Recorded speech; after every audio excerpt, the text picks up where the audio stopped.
So আজকে হচ্ছে আমরা মেইনলি খুব সহজ একটা এক্সপেরিমেন্ট আমরা দেখব। মানে খুবই সহজ। ক্যালকুলেশন গুলাও খুব সহজ, খুব একটা টাফ না। সেটা হচ্ছে আমরা ইমপ্যাক্ট টেস্ট অফ মেটাল স্পেসিমেনটা সম্পর্কে আমরা দেখব।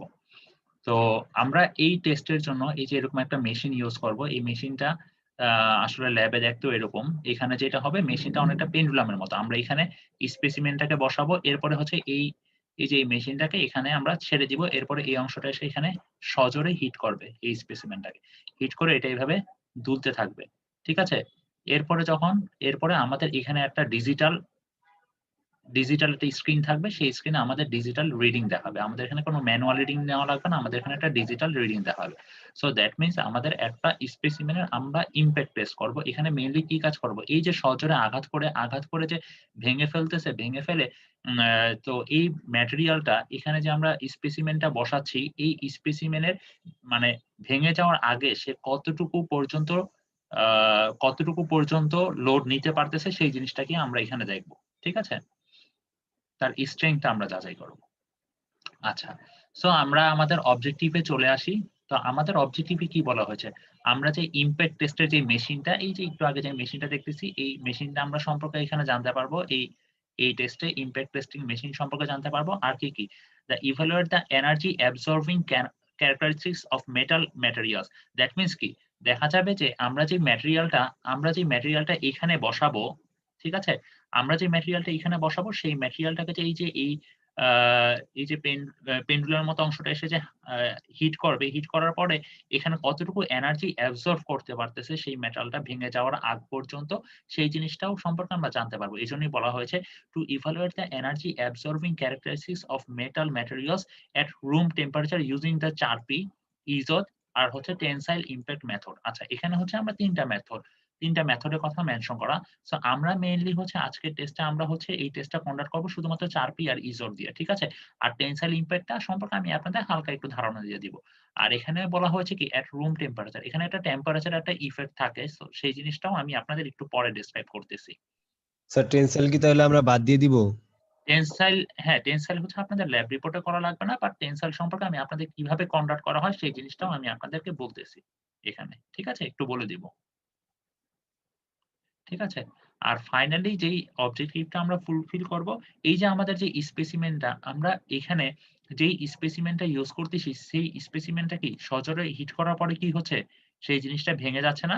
সো ভেঙে গেলে এখানে এক রকমের ফেইলিউর ক্রিয়েট তৈরি হবে না? জিনিসটা ভেঙে ভেঙে গেলে। সো সেই ফেইলিউরটা দেখে আমরা ফেইলিউর প্যাটার্ন, তারপর ফেইলিউরটা কি টাইপের সেই জিনিসগুলো সম্পর্কে এখানে একটা ধারণা স্যার পাবো। একটা কোয়েশ্চেন ছিল। হ্যাঁ, বলেন। Sir hardness test of metal আর ইমপ্যাক্ট টেস্ট অফ মেটাল এর মধ্যে মেইনলি ডিফারেন্সটা কি? আচ্ছা, হার্ডনেস টেস্ট অফ মেটাল আর ইমপ্যাক্ট টেস্ট। আচ্ছা, এখানে ইমপ্যাক্ট টেস্ট জিনিসটা হচ্ছে মেইনলি এখানে যেই জিনিসটা কাজ করবে সেটা হচ্ছে যে এখানে একটা সাডেন লোড দিব। সেই সাডেন লোডটা কি? খুব বড় পরিমাণে একটা সাডেন লোড। আমরা জানি কি? আমরা সে ফর সাপোজ আমাদের এটা একটা কলাম। এই কলামে যদি একটা লোড মানে আমরা ধীরে ধীরে দেই তাহলে সেইখানে সেইটা যতটুকু পরিমাণ এখানে মানে ক্ষতি হইতে পারে। কিন্তু আমরা যদি একটা সাডেন লোড মানে অনেক বেশি পরিমাণে একটা সাডেন লোড দিই তাহলে কি ক্ষতির পরিমাণটা বেশি হবে না? জি স্যার। সো এখানে আমরা মেইনলি এই ইমপ্যাক্ট টেস্টে মেইনলি আমরা একটা সাডেন লোড দিয়ে টেস্টটা করব। ঠিক আছে? আর সে স্যার ফর সাপ জি। হার্ডনেস টেস্টে কিন্তু আমরা কোন সাডেন লোড দিয়ে কোন টেস্ট করি নাই। তো ওটা কি তাহলে স্যার স্লো লোড ছিল? হ্যাঁ। সো আমাদের আপনি একটা জিনিস চিন্তা করেন, আমরা যখন এয়ারপ্লেন মানে হচ্ছে প্লেন যখন ল্যান্ডিং করে, সো প্লেন ল্যান্ডিং করার সময় এই যে সারফেস এ সে যে টাচ করতেছে মানে ল্যান্ডিং এর টাইমে সে কিন্তু অনেক জোরে একটা জাম্প করতেছে। ঠিক আছে? দ্যাট মিনস এখানে যে ১ম যে টাচটা হচ্ছে মানে আ হুইল গুলা, সো সেখানে কিন্তু অনেক বড় একটা লোড মানে সে এখানে ক্রিয়েট করতেছে। দ্যাট মিনস এইটাকে বলতেছি আমরা সাডেন লোড। ঠিক আছে? জি স্যার। বা আমরা বলতে পারি জাম্পিং এর সময় আপনার নরমালি হাঁটলে যেরকম দেখা যাবে যে এক স্টেপ থেকে আরেক স্টেপে যাওয়ার সময় এই স্টেপে যতটুকু না ফোর্স দিচ্ছেন, বাট আপনি যদি জাম্প করেন, জাম্প করলে কি এখানে ফোর্সটা বেশি পড়তেছে না? দ্যাট মিনস কি সেই জায়গাটাতে আমাদের ক্ষতি হওয়ার সম্ভাবনা বেশি থাকে। দ্যাট মিনস আমরা এখানে ইমপ্যাক্ট টেস্টে মেইনলি হচ্ছে এই সাডেন লোড নিয়ে আমরা কাজ করব।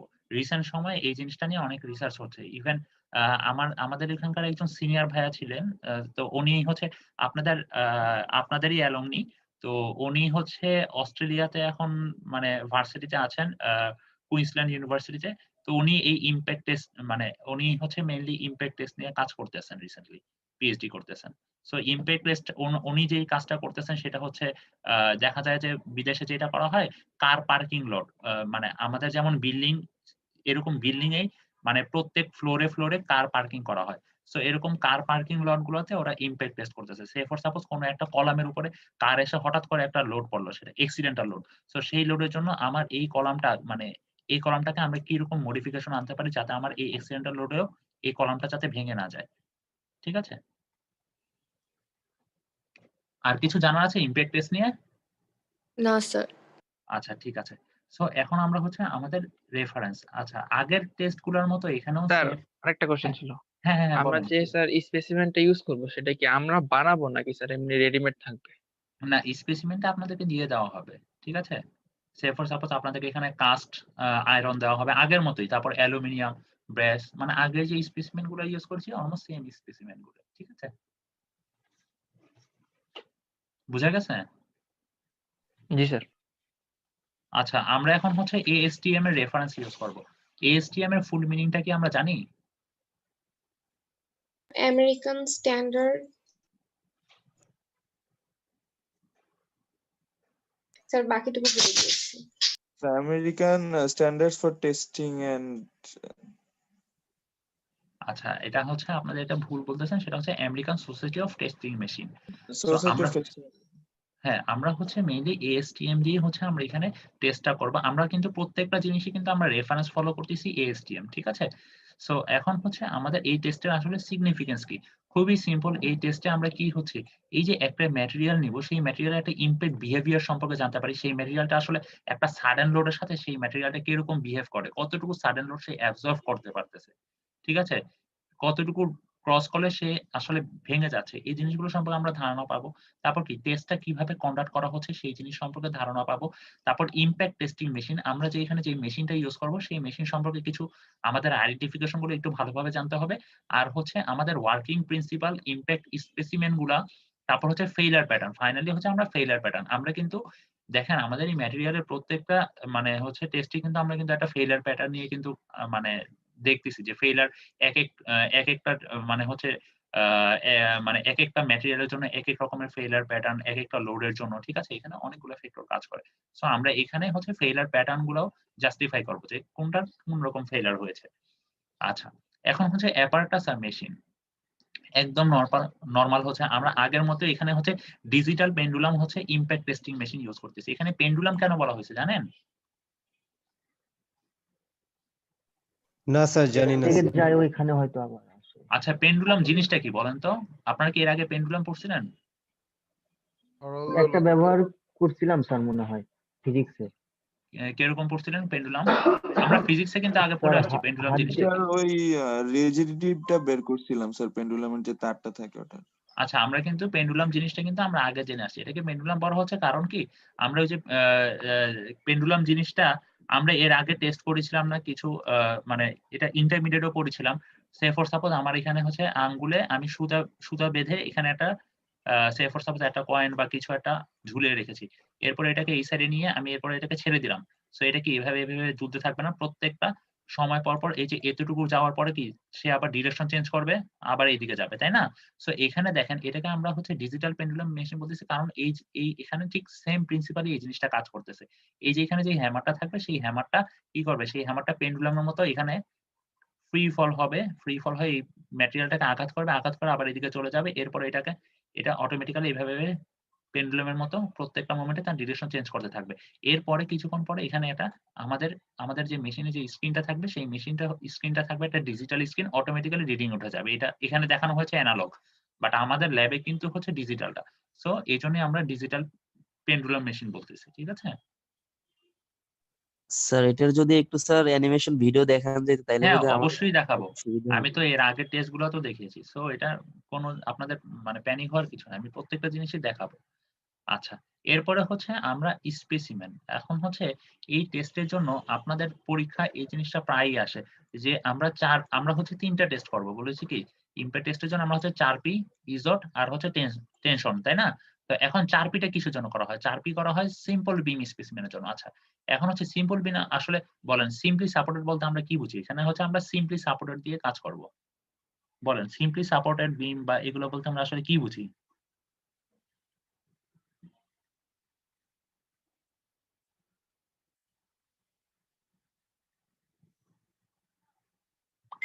আপনাদের কি সিম্পলি সাপোর্ট বিম বা এই সম্পর্কে কারো কোনো ধারণা নাই? সিম্পলি সাপোর্ট আসলে মানে কোন জিনিসটাকে বোঝায়? কি?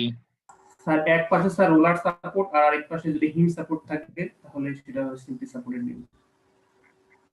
আচ্ছা, দ্যাট মিনস এরকম টাইপের যদি একটা সাপোর্ট হয় তাহলে আমরা সেটাকে বলতেছি কি সিম্পলি সাপোর্টেড বিম। তাই না? সো আমরা আমাদের ছবিতে চলে যাই। আমরা যখন ম্যাটেরিয়ালটাকে বসাবো তখন আসলে কিভাবে বসাবো? এই যে এটা হচ্ছে আমাদের টেস্টিং মেশিন। আমরা এই জায়গায় মেইনলি ম্যাটেরিয়ালটা সেট করব। সো আমরা কিভাবে আমাদের যে স্পেসিমেনটাকে আমরা কিভাবে সেট করে সেটা একটা সিম্পলি সাপোর্টেড হইতে পারে? বলেন তো? ম্যাটেরিয়ালের আমাদের স্পেসিমেনটার একটা প্রান্ত এইখানে, আরেকটা প্রান্ত এইখানে দিব। তাহলে কি সেটা স্যার কি দুই সিম্পলি প্রান্তে সাপোর্টেড? দুইটা লোড দিব মানে সাপোর্ট দেব। হ্যাঁ, ২ প্রান্তে তাহলে আমার ২ টা সাপোর্ট থাকতেছে। দ্যাট মিনস ম্যাটেরিয়ালটা তখন কি সিম্পলি সাপোর্টেড হচ্ছে। আর আমরা কি বলেছিলাম? আমাদের সিম্পলি সাপোর্টেড আমরা যখন 4P টেস্ট করব তখন কি সিম্পলি সাপোর্টেড দিতে হবে, তাই তো? সো তাহলে আমরা 4P টা কি স্যার? আমরা এটা হচ্ছে কয়টা মেথড 4P আর ইজোট। 4P হচ্ছে মেইনলি সিম্পলি সাপোর্টেড দিয়ে তারপরে আমরা 4P র জন্য টেস্ট করব। আর ইজোটটা হচ্ছে মেইনলি আমরা হচ্ছে ক্যান্টিলিভার। আচ্ছা তাহলে হচ্ছে 4P র জন্য আমরা কি করতেছি? 4P র জন্য আমরা এমনভাবে বসাবো যাতে হচ্ছে স্পেসিমেনটা কি হবে? স্পেসিমেনটা আমার ২ সাইডে ২ টা সাপোর্ট থাকে। বুঝা গেছে? দ্যাট মিনস আমার সিম আ সিম্পলি সাপোর্টেড হবে। বুঝা গেছে? না স্যার, এই বুঝেন নাই? স্পেসিফিকেশনটা বসবে কোথায় এভাবে স্যার? বুঝতে পারতেছি না স্যার। আপনারা কি ছবিটা দেখতে পারতেছেন? স্যার স্যার স্পেসিফিকেশনটা স্যার বসবে কোথায় স্যার? এটার উপরে না আচ্ছা, স্যার? এটা হ্যাঁ, ডান এটার সাইডে। উপরে বসবো আমরা। এটার উপরে আমাদের স্পেসিমেনটাকে আমরা এমনভাবে সেট করব যাতে আমার এই সাইডে একটা সাপোর্ট পায় আর এই সাইডেও একটা সাপোর্ট পায়। ঠিক স্যার আছে? এটা একটা এক্সাম্পল দিয়ে দেখালে ভালো হয়। এটা একটা এক্সাম্পল দিয়ে দেখাবো। আচ্ছা দেখি এখানে কিছু দেখাইছে নাকি? আচ্ছা এখানে শুধু হচ্ছে আপনাদের মনে হয় ছবি যেটা দেখতেছি, এটা হচ্ছে ক্যান্টিলিভারের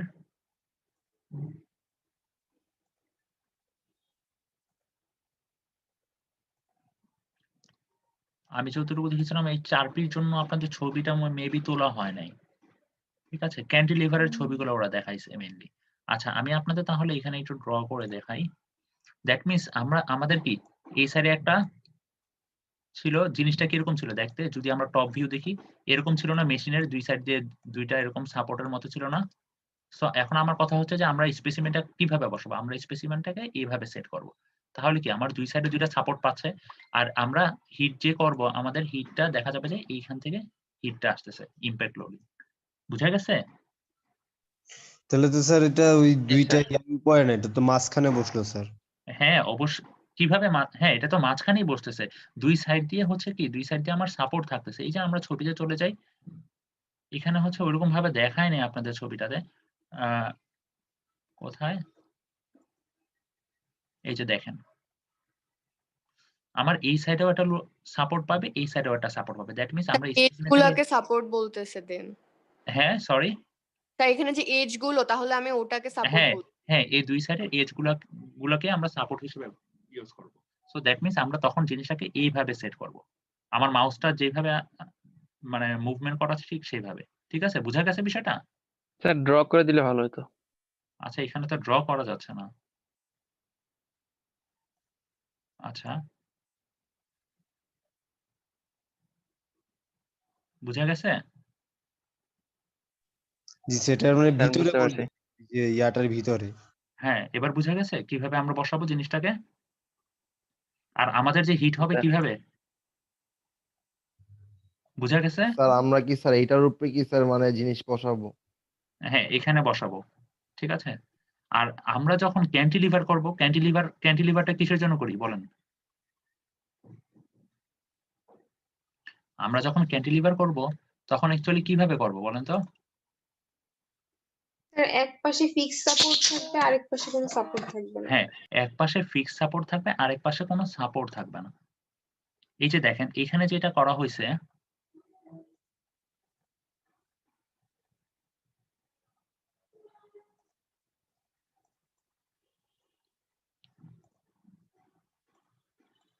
এই যে দেখেন এখানে কি করা হয়েছে, এই যে এটা আমাদের হচ্ছে স্পেসিমেন, এই স্পেসিমেনটাকে কিভাবে বসানো হয়েছে, এই যে এই সাইড দিয়ে পুরোটা সাপোর্ট আছে, এই উপর অংশটুকু কিন্তু ফ্রি, তাই না? ক্যান্টিলিভার বলতে আমরা আসলে কি বুঝি?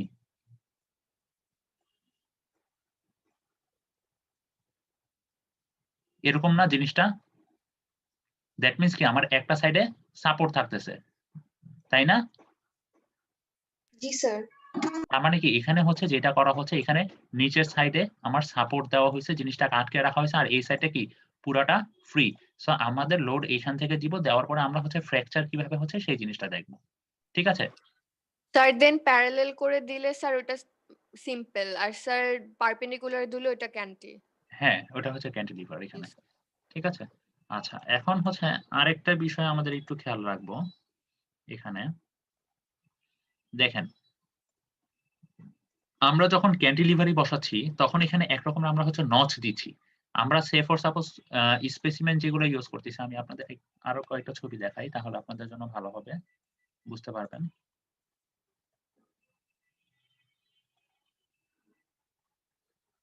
এই যে দেখেন এখানে দেখেছেন মাঝখানে যে কতগুলা একটু অংশ মানে ভিতরে গর্তের মতো দেওয়া, এগুলোকে আমরা বলতেছি মিলে নচ। এই নচগুলো এক একটা হচ্ছে 45 ডিগ্রি করে দেওয়া। এই যে দেখেন এই জায়গাটুকু দেখা যাচ্ছে, বোঝা যাচ্ছে? স্যার এগুলা দিলে তো এই বরাবরই ভাঙার চেষ্টা করবে। হ্যাঁ, এক্স্যাক্টলি। এগুলার দেওয়ার মেইন রিজন হচ্ছে আমরা এই স্পেসিমেনটাকে মেইনলি হচ্ছে আমাদের যাতে এই বরাবরই ভাঙে। এই যে এখানে এই যে নচ দেওয়া হয়েছে, ঠিক আছে? কেন স্যার আমরা এই বরাবরই ভাঙতে হবে কেন?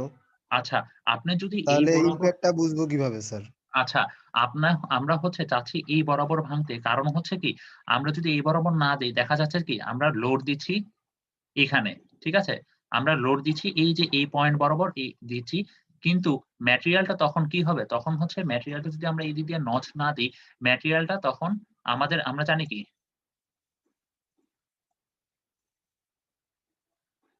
P/A না? দ্যাট মিন্স কি আমার এরিয়া যত বাড়বে তখন এটার মান তত কি কমে যাবে না? আচ্ছা, এখানে সিম্পল যেটা বুঝাই সেটা হচ্ছে আমি যদি এখানে নচটা না করতাম তাহলে দেখা যেত কি এটা এই অংশটুকুতে সে ফ্র্যাকচার না হয়, দেখা যেত যে এখানে কিছু অংশ ফ্র্যাকচার হইতো, আবার এখান থেকে কিছু অংশ ফ্র্যাকচার হইতো। তখন আমরা জিনিসটাকে ফ্র্যাকচার দেখে আমরা বুঝতে পারতাম না যে এটা কতটুকু লোড পর্যন্ত নিতে পারতেছে আর কিরকম টাইপের ফ্র্যাকচার হচ্ছে। আমাদের মেইন পারপাসই হচ্ছে আমরা যেই জায়গায় হিট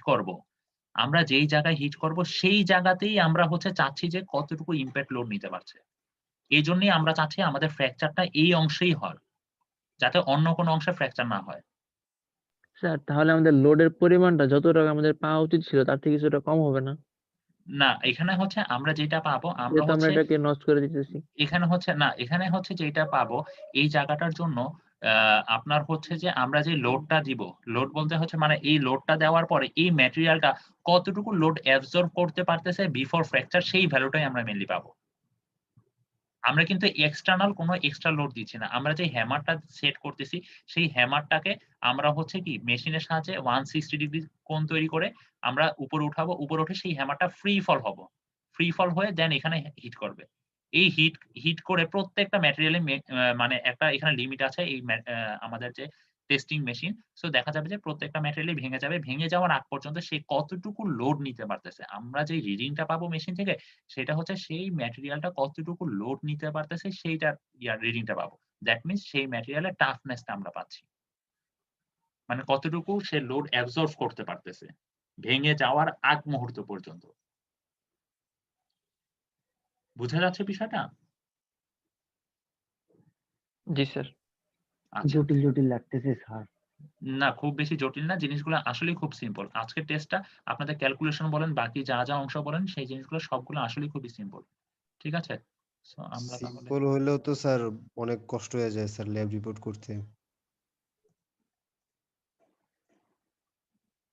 আচ্ছা, আমরা তাহলে আমাদের মেইন টাস্কে চলে আসি। আচ্ছা, সো আমাদের হচ্ছে এই জিনিসটা খুবই ইম্পর্টেন্ট। আমাদেরকে পরীক্ষা আসতে পারে 4P কিসের জন্য? 4P হচ্ছে সিম্পল বিম স্পেসিমেনের জন্য, আর ইজোট কিসের জন্য?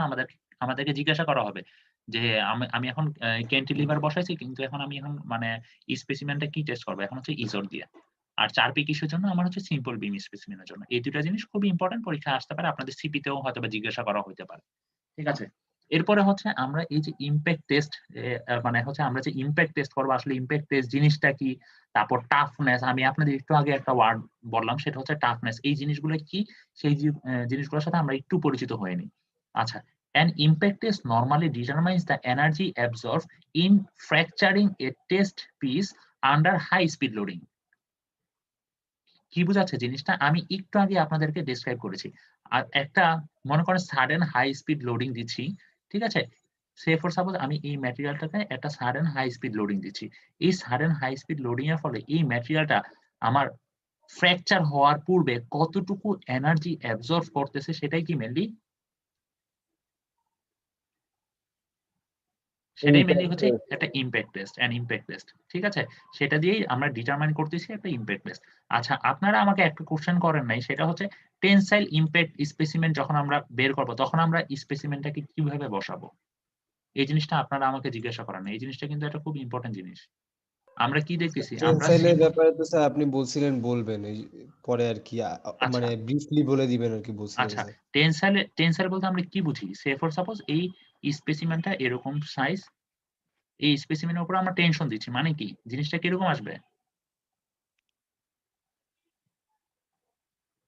টেনশন মানে কি বোঝায়, দুই পাশে মানে আউটসাইড, দুই সাইড থেকে ফোর্স দিয়ে দুই সাইডে টানা হবে, টানা হলে ফ্র্যাকচারটা দেখা যাবে যে এদিক দিয়ে সে ভেঙে যাবে, তাই তো?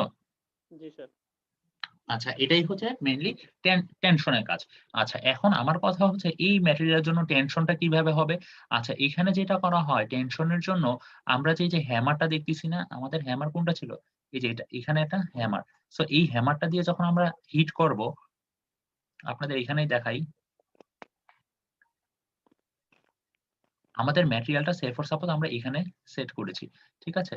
সো এই হ্যামারটা দিয়ে যখন এমন ভাবে হিট করব, এই হ্যামারটা এসে এমন ভাবে হিট করবে, হিট করার ফলে এখানে এমন ভাবে দুইটা আলাদা বার বসানো হবে যে এই হিটের ফলে এই বারগুলা তারা দূরে সরে যেতে থাকবে।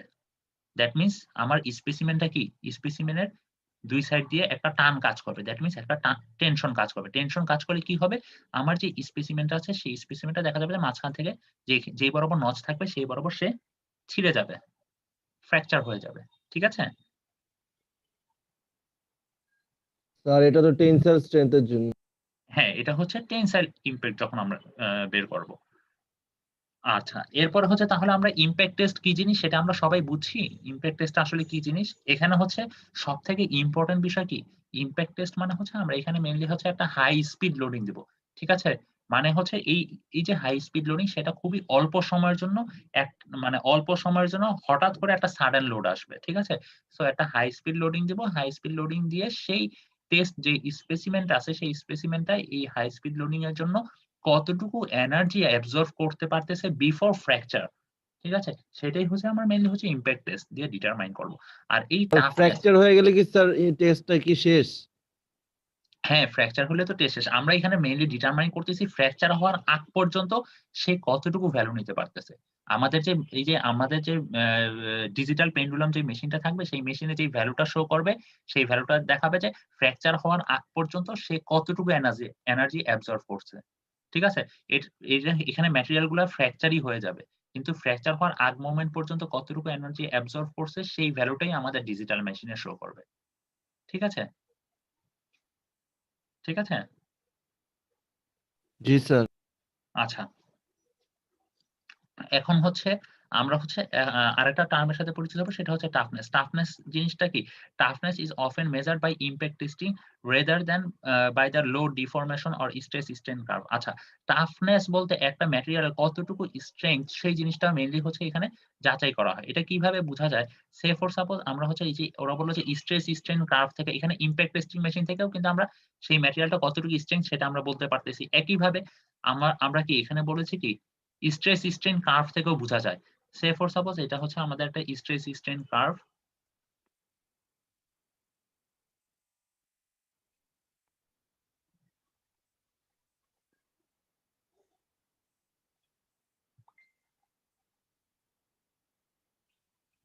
আচ্ছা, দ্যাট মিন্স আমরা লাস্ট ক্লাসে শিখেছিলাম স্ট্রেস স্ট্রেন কার্ভের এই পয়েন্টটা কি আসলে, এই লেট স্যার একটা কথা ছিল স্যার। হ্যাঁ হ্যাঁ হ্যাঁ বলেন। আলটিমেট স্যার প্রথমবার যে আপনি 0 থেকে যে শুরু করলেন স্যার, ওই যে ইয়াটা স্ট্রেস আর স্ট্রেনের যে কার্ভটা স্যার, হুম ওই যে আপনি প্রপোর্শনাল লিমিটের যে এখানে না স্যার, ওই যে বাঁকটা স্যার, আমাদের তো ওইরকম কোনো ইয়া আসে নাই স্যার, এরকম কোনো পয়েন্ট আসে নাই এই যে আমাদের তো প্রপোর্শনাল লিমিটের মোটামুটি। জন্য হ্যাঁ স্যার, এরকম কোনো এত ব্যাকা কোনো পয়েন্ট আসে নাই স্যার। আচ্ছা অল্প আসছে তো তাই তো? মানে অল্প বলতে ওরকমও না স্যার, মানে এত ভিতর দিয়ে আসে এরকম আসে না হ্যাঁ স্যার, হ্যাঁ, এটা তো মোটামুটি আমাদের এটা তো এরকম কার্ভ আসে নাই স্যার। জি আচ্ছা স্যার এটা তো এটা এরকম কার্ভ মোটামুটি আর কি আসে। আসছে, একই আচ্ছা মোটামুটি শুনেন, ইয়াই আসছে। আপনারা কি হিবলারের বই পড়তেছেন এসএম এর জন্য? আমরা তো স্যার, হ্যাঁ না স্যার, হিবলার তো নাম শুনি আচ্ছা নাই। আচ্ছা তাহলে আমি জানি না, আমরা হিবলারের বইয়ে ঠিক আছে, আপনার হচ্ছে এটা হচ্ছে থিওরিটিক্যালি, বাট আপনারা যখন ল্যাবে টেস্ট করবেন, ল্যাবে টেস্ট করলে দেখা যায় যে এরকম কার্ভ আসে না। ঠিক আছে? পুরোপুরি একদম এক্সাক্টলি এরকম আসে না। তখন দেখা যাচ্ছে জিনিসটা খুবই হালকা কার্ভ আসে, এরকম উঠে হ্যাঁ যাচ্ছে। জি স্যার। ঠিক হ্যাঁ আছে? হ্যাঁ সো ওটাই। আসলে ল্যাবের টেস্টের মানে যেই গ্রাফগুলা আর হচ্ছে আপনার থিওরিটিক্যাল যেভাবে বোঝানো হয়েছে ২ টার মধ্যে কিছুটা ডিফারেন্স থাকে। ঠিক আছে? আমরা কখনো স্যার সেম আসে ল্যাব না। রিপোর্ট করতে গিয়ে স্যার ওই প্রপোর্শনাল লিমিট বের করতে গিয়ে স্যার অনেক ঝামেলায় পড়ছিলাম, কারণ এইরকম ল্যাব মানে গ্রাফ কারোই আসতেছিল না স্যার। আচ্ছা, আচ্ছা ঠিক আছে। আচ্ছা ঠিক আছে, অসুবিধা নেই। আমি খাতাগুলো আপনাদের অ্যাসেসমেন্ট করব। আর কারো যদি কোনো সমস্যা হয় আমি ওটা ওইখানে মেনশন করে দেওয়ার চেষ্টা করব। কারো কোথাও কি ভুল হইছে। আচ্ছা আমরা তাহলে দেখেন এই যে এই পয়েন্টটা কি ছিল আমাদের? ফ্র্যাকচার না? মনে পড়ে? ফেইলিউর যেটা আমরা বলতেছিলাম? দ্যাট মিনস আমাদের স্ট্রেস স্ট্রেন কার্ভ থেকে আমরা কিভাবে টাফনেস বের করব? সে ফর সাপোজ আমাদের এটা স্ট্রেস স্ট্রেন কার্ভ, এই স্ট্রেস স্ট্রেন কার্ভের এই যে এতটুকু এরিয়া ১ম এই ম্যাটেরিয়ালের জন্য যেটা পাবো সেটা হচ্ছে এই ম্যাটেরিয়ালের জন্য টাফনেস। একইভাবে যদি আমরা সেকেন্ড এটার জন্য করি তাহলে এতটুকুর যেই এরিয়া সেটাই হচ্ছে আমার সেকেন্ড স্পেসিমেনের জন্য টাফনেস। এখন আমার কথা হচ্ছে যে এই যে এই ২ টার মধ্যে কোন ম্যাটেরিয়ালটার আসলে টাফনেস বেশি, কোনটার টাফনেস কম? বলেন তো? কোনটার বেশি স্ট্রেংথ? কোনটার স্ট্রেংথ বেশি আসবে? যেটার এরিয়া বেশি। যেটার এরিয়া বেশি তার মানে কি এটার ম্যাটেরিয়ালটার স্ট্রেংথ বেশি। এটা ভাঙতেছে বাট অনেক পরে গিয়ে ভাঙতেছে, তাই না? এটার এরিয়া বেশি। দ্যাট মিনস এটা টাফনেস বেশি। এটার স্ট্রেংথ বেশি। বুঝা গেছে বিষয়টা? সো আমরা স্ট্রেস স্ট্রেন কার্ভ থেকেও এভাবে আমরা টাফনেস বের করতে পারি। ঠিক আছে? স্যার এখানে কি স্যার 2টা কার্ভ আঁকছেন? হ্যাঁ, এখানে ২ টা কার্ভ। আপনাদের ল্যাবে এখানে কোনো কার্ভ আঁকতে হবে না। এই ল্যাব রিপোর্টটা সহজ আছে কম্পারেটিভলি। খুব বেশি কঠিন না। ঠিক আছে? আমি আপনাদের আগেই বলেছি সহজ আছে। সো এই ল্যাবে খুব একটা মানে প্রবলেম ফেস করবেন না। আরেকটা কিভাবে মেজার করা হয়? এটা হচ্ছে impact testing measure by impact testing. So এই জিনিসটা কিভাবে বের করা হয় এটা আমরা আজকে দেখব।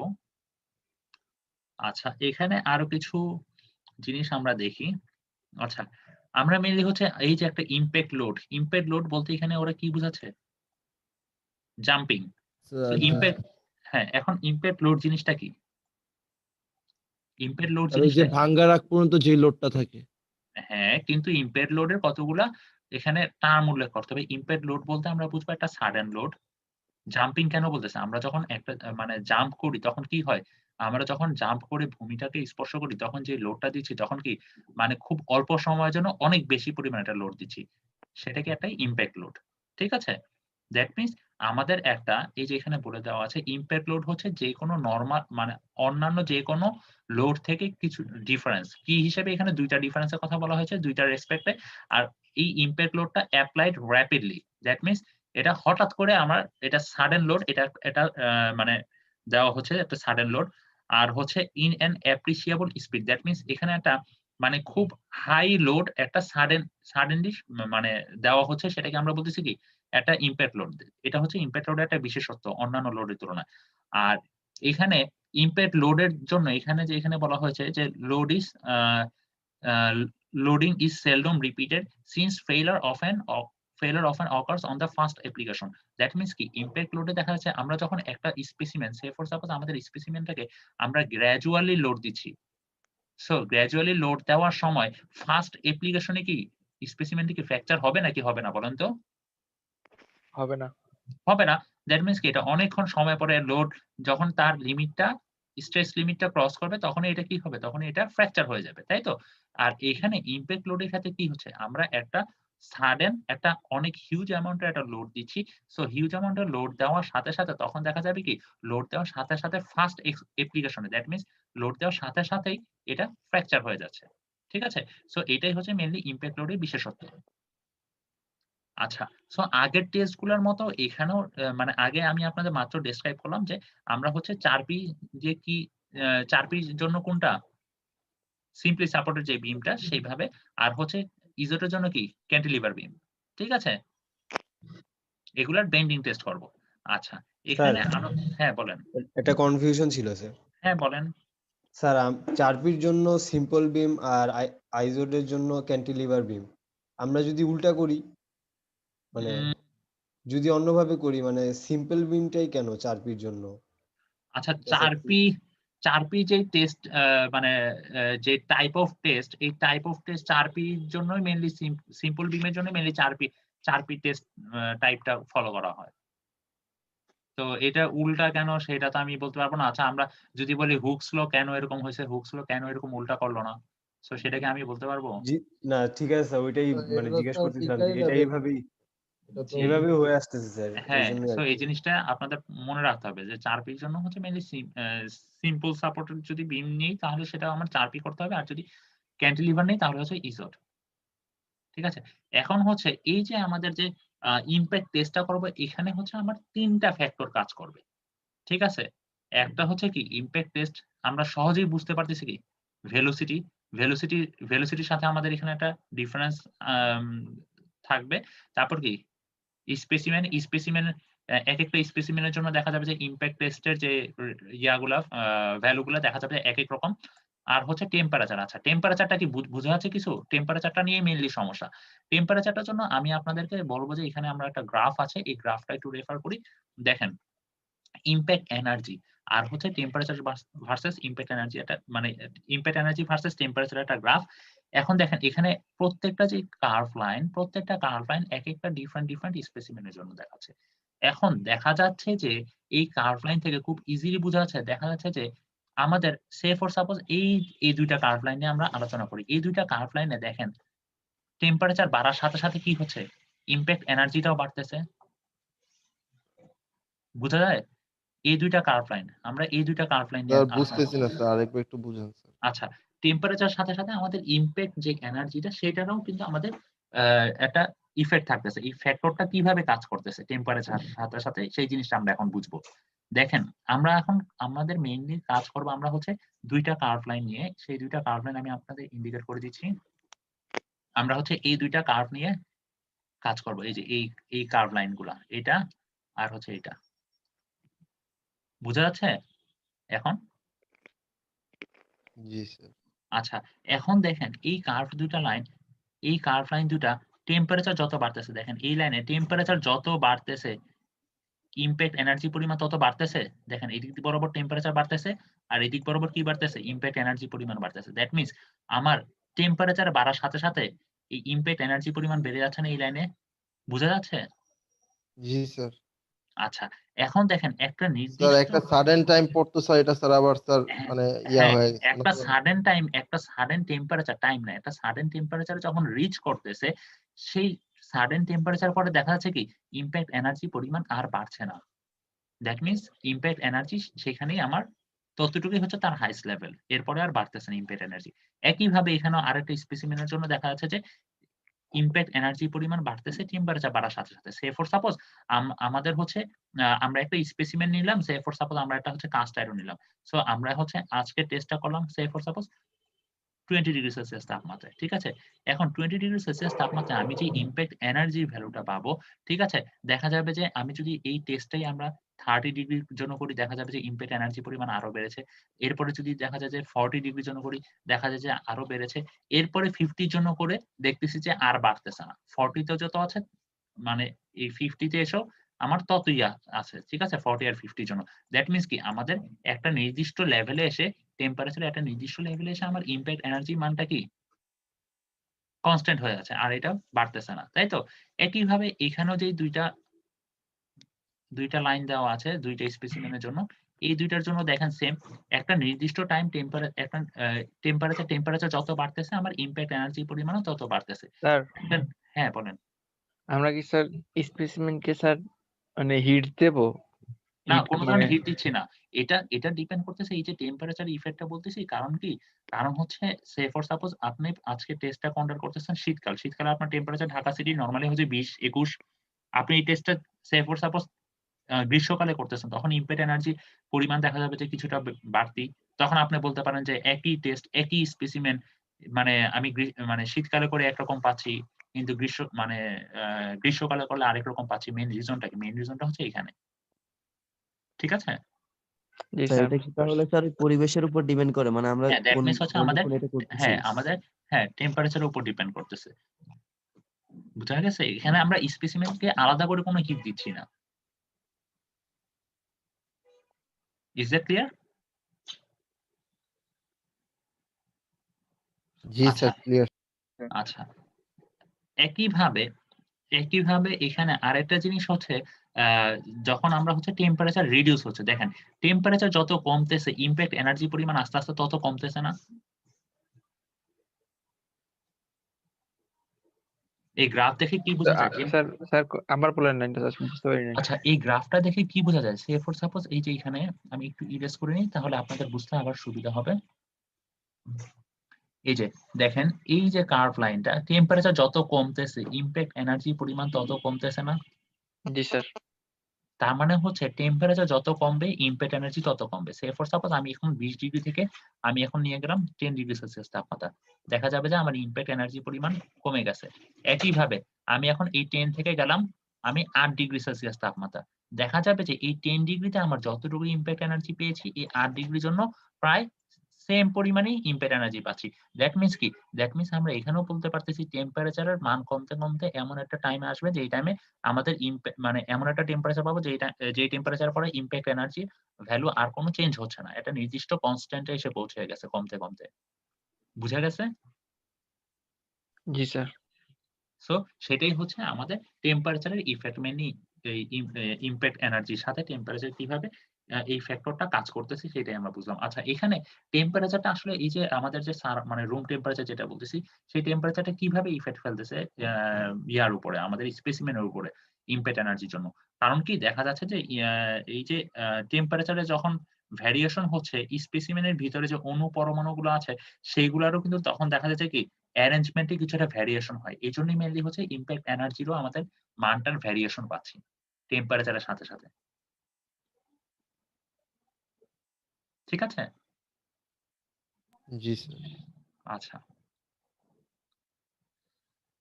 আচ্ছা, এখন হচ্ছে আমরা এই যে ইমপ্যাক্ট লোড দিচ্ছি, ইমপ্যাক্ট লোড দেওয়ার ফলে এই যে স্পেসিমেনটা ভেঙে যাচ্ছে, আমরা কি বলেছিলাম এখানে এক রকমের ফেইলিউর হচ্ছে। সো এই যে ফ্র্যাকচার হচ্ছে, এই ফ্র্যাকচারটা আবার ২ টা ডিফারেন্ট টাইপ আছে এখানে। সো একটা হচ্ছে ডাকটাইল আর একটা হচ্ছে ব্রিটাইল। আচ্ছা, এখন আপনারা আমাকে বলেন এই ব্রিটাইল অর্থটা কি? ব্রিটাইল ফ্র্যাকচারটা কি জিনিস আসলে? এটা খুবই মানে বুঝার জিনিস। সবাই ইজিলি বুঝতে পারার কথা ব্রিটাইলটা।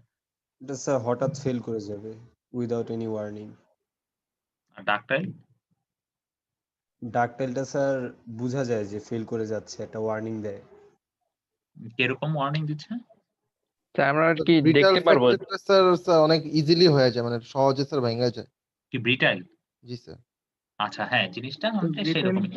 সহজে ভঙ্গুর সাডেনলি স্যার, ক্র্যাক হতে পারে, ভঙ্গুর টাইপের স্যার। ডাকটাইলটা স্লো হয়। হ্যাঁ, ব্রিটাইলের যদি আমরা বাংলা অর্থ করি, খুব আক্ষরিক অর্থ, তাহলে আমরা ব্রিটাইল বলতে আমরা কি বুঝি? ভঙ্গুর। দ্যাট মিনস কি? একটা ভঙ্গুর। স্পেসিমেন আমরা এখন যদি আমরা কয়েকটা ছবি দেখি তাহলে আমরা এই জিনিসটা আরো ভালোভাবে ক্লিয়ারলি বুঝতে পারবো। এই যে আমরা এখানে যদি স্পেসিমেন গুলোকে ভালোভাবে খেয়াল করি যে এই যে এখানে এই যে এই ছবিটাতে যেটা দেখা যাচ্ছে যে স্পেসিমেনটা কি হচ্ছে? যে ভেঙে গিয়েছে, তাই না? এই ইমপ্যাক্ট লোডের ফলে। এখানে কি হচ্ছে? এটা কি? ভঙ্গুর, ব্রিটাইল। কারণ কি? কারণ হচ্ছে এই যে স্পেসিমেনটা ভেঙে গিয়েছে, এই যে ২ টা সারফেস, এই ভাঙা অংশের যে সারফেসটা দেখছেন? ভাঙা অংশের সারফেসটা যথেষ্ট স্মুথ। দ্যাট মিনস কি? এটা হচ্ছে ব্রিটাইল। আর এখানে কি হচ্ছে? দেখেন এটা কি আমার এই সোজা বরাবর গেছে নাকি জিনিসটা এভাবে বেঁকে গেছে না? জিনিসটা কি? বেঁকে গেছে না জিনিসটা? জিনিসটা কি পুরাপুরি সোজাসুজি ভেঙেছে? দেখেন পুরাপুরি সোজাসুজি ভাঙছে? ভাঙে নাই। জিনিসটা কিন্তু এই যে দেখেন এখানেও জিনিসটা কিন্তু দেখা যাচ্ছে এবড়ো-থেবড়ো ভাবে ভেঙেছে। That means zigzag path follow করে সে ভেঙেছে। দ্যাট মিনস এটাকে আমরা বলতেছি ডাকটাইল, আর এটাকে বলতেছি আমরা ব্রিটাইল। একইভাবে এখানে কোনটা ডাকটাইল আর কোনটা ব্রিটাইল বলেন তো? প্রথমটা ব্রিটাল, দ্বিতীয়টা ডাকটাইল। প্রথমটা ব্রিটাইল, দ্যাট মিনস আমার ব্রিটাইল, প্রথমটা হচ্ছে আমার ব্রিটাইল, এটা হচ্ছে স্মুথলি ভেঙে যাবে। আর হচ্ছে এই ডাকটাইলটা কি, সেটা হচ্ছে একটা অ্যাব্রো-থ্যাব্রো জিগজ্যাগ হয়ে আমার ভাঙতেছে। ঠিক আছে? এখন আমার কথা হচ্ছে তাহলে কি বোঝা যায়? এই যে আমাদের যে ফ্র্যাকচার যে সারফেস, সেই ফ্র্যাকচার সারফেস যদি আমরা দেখি, ফ্র্যাকচার সারফেস দেখে আমরা বুঝতে পারবো সেটা কি ডাকটাইল নাকি ব্রিটাইল। এখন দেখেন আমাদের ব্রিটাইলের জন্য এই যে আমরা বলতেছি সেটা স্মুথলি ভেঙে যাচ্ছে। আমাদের এই ফ্র্যাকচার যে সারফেসটা, এই যে সারফেসটা, এই সারফেসটা যদি খেয়াল করি, খেয়াল করলে দেখবো যে এই সারফেসটা অনেকটা শাইনি, দ্যাট মিনস কি উজ্জ্বল। ঠিক আছে? আর ব্রিটালের জন্য এই যে এবড়ো-থেবড়ো করে ভাঙতেছে, দেখা যাবে যে এই সারফেসটা কি উজ্জ্বল থাকবে না তখন সেই ক্ষেত্রে। এই সারফেসটা দেখা যাবে ফাইব্রাস টাইপের হবে। এরকম মানে হচ্ছে মানে উজ্জ্বল হবে না। বুঝা গেছে বিষয়টা? তার মানে ডাকটাইল কি জিনিস আর ব্রিটাল কি জিনিস বুঝা গেছে? স্যার এই জিনিসটা হচ্ছে 4P এর ক্ষেত্রে হবে, হ্যাঁ? আইজোরের ক্ষেত্রে এটা হবে না। হ্যাঁ, আইজোটোর ক্ষেত্রেও সেম। প্রত্যেকটা স্পেসিমেনই ভাঙবে। এখন ভেঙে ফ্র্যাকচারটা কিরকম হচ্ছে, ডাকটাইল না ব্রিটাইল? সো সেটা দেখে আমরা বুঝতে পারবো। যেমন ডাকটাইল হলে আমাদের কি হচ্ছে? আমাদের স্পেসিমেনটা কি হচ্ছে? এই সাইডটা ফাইব্রাস হচ্ছে বা হচ্ছে ডাল বলতেছি যেটাকে। ঠিক আছে? দ্যাট মিনস এটা হচ্ছে শাইনি হবে না। আর যখন ব্রিটাইল হবে তখন কি হচ্ছে? আমাদের এই ফ্র্যাকচার সারফেসটা কি হচ্ছে? ফ্র্যাকচার সারফেসটা স্মুথ হচ্ছে। দ্যাট মিনস এটা হচ্ছে আমাদের শাইনি হচ্ছে। আপনাদের এই ব্রিটাইল আর ডাকটাইলের জন্য ফ্র্যাকচার যে সারফেস সেটা কিরকম হবে সেই জিনিসটা কিন্তু ল্যাব রিপোর্টে রিপোর্ট করতে হবে। সো একটু বুঝে নিই। আমি কিন্তু মানে এমন না যে দরকার নেই বুঝাচ্ছি শুধু। বুঝা গেছে বিষয়টা? স্যার আইজোরের ক্ষেত্রেও কি স্যার মানে ডিটেইল আর ডাকটাইল দুইটাই হবে? হ্যাঁ, এটা ডিপেন্ড করতেছে কোনটার জন্য। আসলে কি আইজোটোর জন্য ব্রিটাল ডাকটাইল দুটোই হতে পারে বা এমনও হতে পারে আমরা যে ৬ টা স্পেসিমেন নিছি সবগুলোই ব্রিটাল হইছে। এটা ডিপেন্ড করতেছে আমরা যে স্পেসিমেন গুলা ইউজ করতেছি সেই স্পেসিমেন গুলো কতটুকু এনার্জি অ্যাবজর্ব করতে পারতেছে সেটার উপর ডিপেন্ড করতেছে।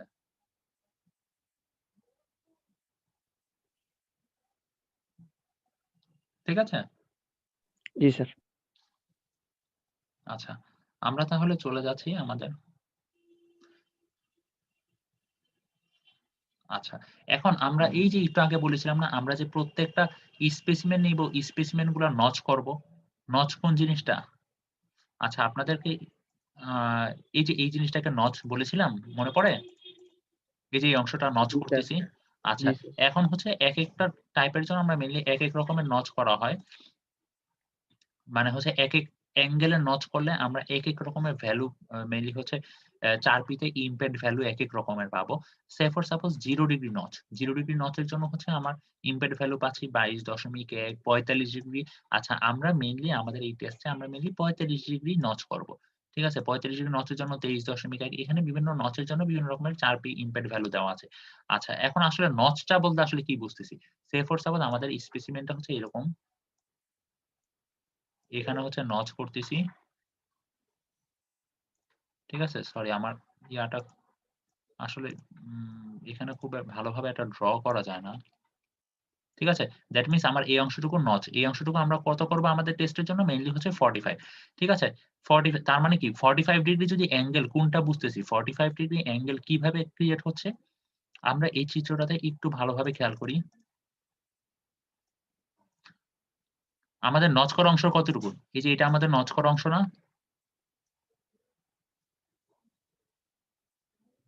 জি স্যার। আচ্ছা, এখন আমাদের যে নচ করা অংশটা আছে সেটা 45 ডিগ্রি অ্যাঙ্গেল হচ্ছে এই যে দেখেন।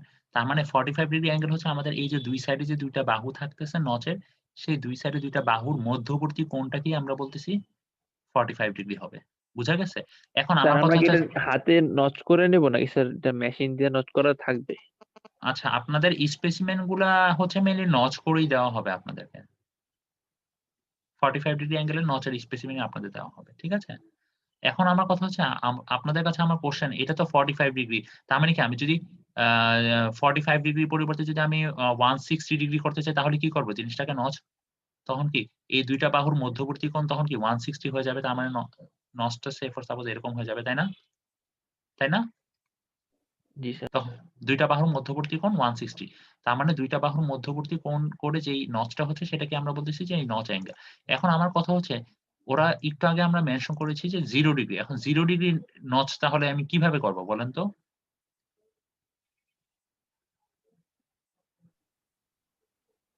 কোনো নচই তো হবে না স্যার। জি শুধু স্যার, কোশ্চেনটা বুঝতে পারি নাই। একটা লাইন ধরে আর কি কাটা হবে।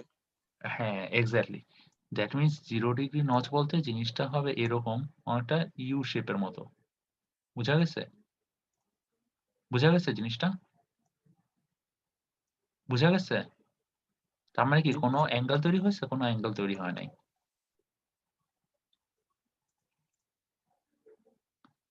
আচ্ছা, এখানে আর কিছু ডেসক্রাইব করার আছে?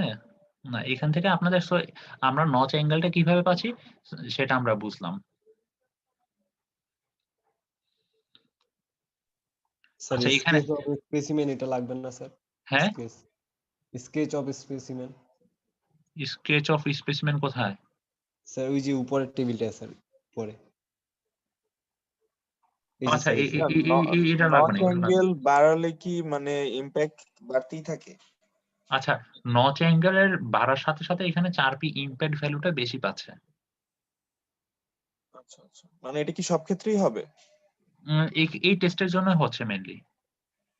জি স্যার। মানে স্যার অ্যাঙ্গেল বাড়বে মানে 4p ভ্যালুও বাড়বে না স্যার? হ্যাঁ, অ্যাঙ্গেল বাড়বে যত 4p ভ্যালুটা বাড়বে। আচ্ছা, এখন আরেকটা জিনিস হচ্ছে আমরা যখন টেস্টটা কন্ডাক্ট করব আমাদেরকে একটা জিনিস খুব ভালোভাবে খেয়াল রাখতে হবে যে আমরা স্পেসিমেনের নচটা কোন সাইডে বসাবো। এখন হচ্ছে আমাদের মেইনলি আলোচ্য বিষয় হচ্ছে আমরা যখন ল্যাবে টেস্টটা কন্ডাক্ট করবো এই জিনিসগুলো কিন্তু আমাদের বুঝতে হবে। না বুঝলে কিন্তু আমাদের টেস্টটা ভুল আসবে, আমাদের টেস্টের রেজাল্ট ভুল আসবে। আমরা যদি নচ উল্টা সাইডে বসাই মানে প্রত্যেকটা ভ্যালু আমরা ভুল পাবো। সো আমাদের এই জন্যই এই টেস্টে একটু সচেতন ভাবে করতে হবে। এখন কথা হচ্ছে আমাদের নচটা মানে কোন সাইডে বসাবো? যেই সাইডে লোড দিব সেই সাইডে নাকি লোড দেওয়ার উল্টা সাইডে বসাবো? তো এখানে অপোজিট সাইডে। লোড দেওয়ার উল্টা আচ্ছা, এই ফিগারটা দেখে কি বোঝা যায়? এটা কি? এখানে আমরা হচ্ছে 4p ব্লেডটাকে কিভাবে বসাইছি? 4p 4p।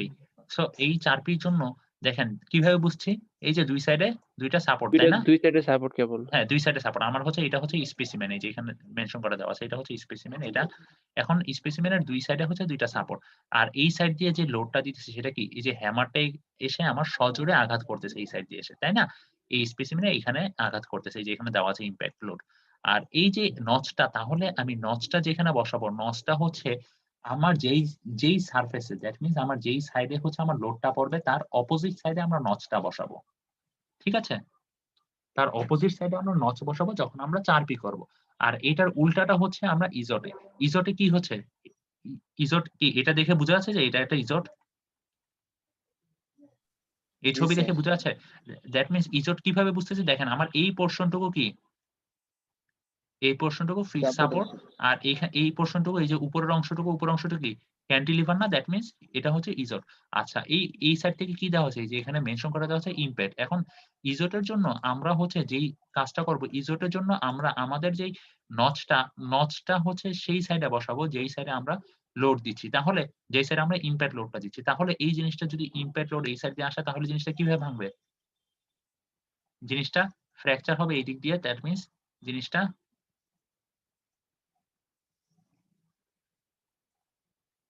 স্যার এইটা কি স্যার আমাদের মানে স্ট্রাইক যে সাইড দিয়ে ইমপ্যাক্ট করবে স্যার সেই বরাবর থাকবে নচ? হ্যাঁ, নচটা এই যে এই বরাবর থাকবে। মানে হচ্ছে আমরা ক্যান্টিলিভারে যেই সাইডে নিচ্ছি, মানে ক্যান্টিলিভারের পোরশনে দিব আর হচ্ছে আমাদের নচটা সেই সাইডে দিতে হবে যেই সাইড দিয়ে আমরা মেইনলি ইমপ্যাক্ট লোডটা আমাদের এসে হিট করতেছে। বুঝা গেছে? জি স্যার। আচ্ছা, তাহলে কি জিনিসটা আমাদের মেটালটা ভাঙলে কি এরকম আসবে না? বা যদি বেন্ডও হয়ে যায় কিছুটা,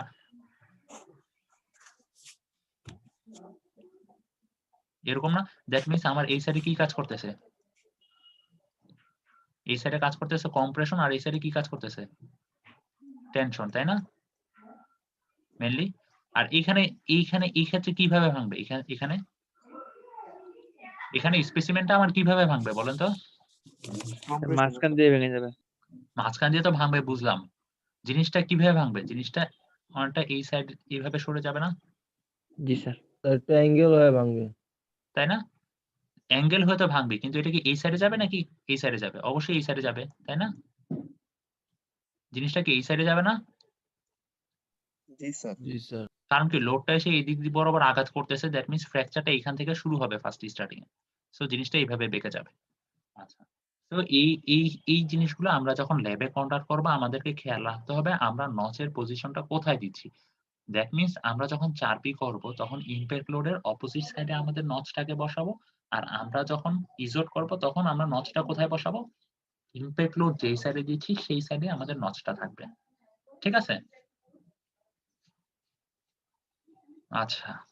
আর আর খুব স্যার আমরা বেশি কিছু নচটা আলটিমেটলি করতেছি কেন? নচটা তো আরো হচ্ছে ভেঙে যেতে হেল্প করতেছে। নচটা দিচ্ছি মেইন পারপাস হচ্ছে আমরা মানে হচ্ছে আমরা ওই পজিশন দিয়েই আমরা হচ্ছে আমাদের যে ফ্র্যাকচারটা হবে ফ্র্যাকচারটা যাতে সেইখানেই হয়। ফ্র্যাকচারটা যাতে সে ফর সাপোজ কোন অংশের আমাদের স্পেসিমেনটা এরকম নিলাম। স্পেসিমেনের সে ফর সাপোজ কিছু অংশ এদিক দিয়ে ফ্র্যাকচার হলো, কিছু অংশ এদিক দিয়ে ফ্র্যাকচার হলো। এরকম যাতে না হয়। আমরা চাচ্ছি এক্সাক্টলি আমাদের স্পেসিমেনটা শুধুমাত্র এই দিক দিয়ে ফ্র্যাকচার হবে। এইজন্যই মেইনলি হচ্ছে নচটা দেওয়া। স্যার জি নচটা স্যার, স্যার বুঝতে পেরেছি। কতটুকু ডিপ হবে? নচের ডেপথ এই যে আমি আসতেছি, আমি এখনো শেষ করিনি। নচের ডেপথ সম্পর্কে আপনাদের এখানে বলে দেওয়া আছে। এই যে এখানে বলে দেওয়া আছে আমরা যে ASTM ফলো করতেছি, ASTM আমাদেরকে বলতেছে যে depth of notch is generally taken as t/5 to t/3 where t is the thickness of the specimen. That means আমার স্পেসিমেন যেটা নিচ্ছি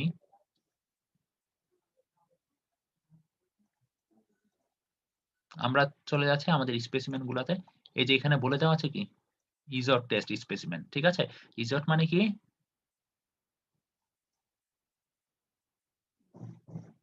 ইজোটের জন্য আমাদের বিমটা কিভাবে বসাবো? Cantilever beam sir. Single cantilever.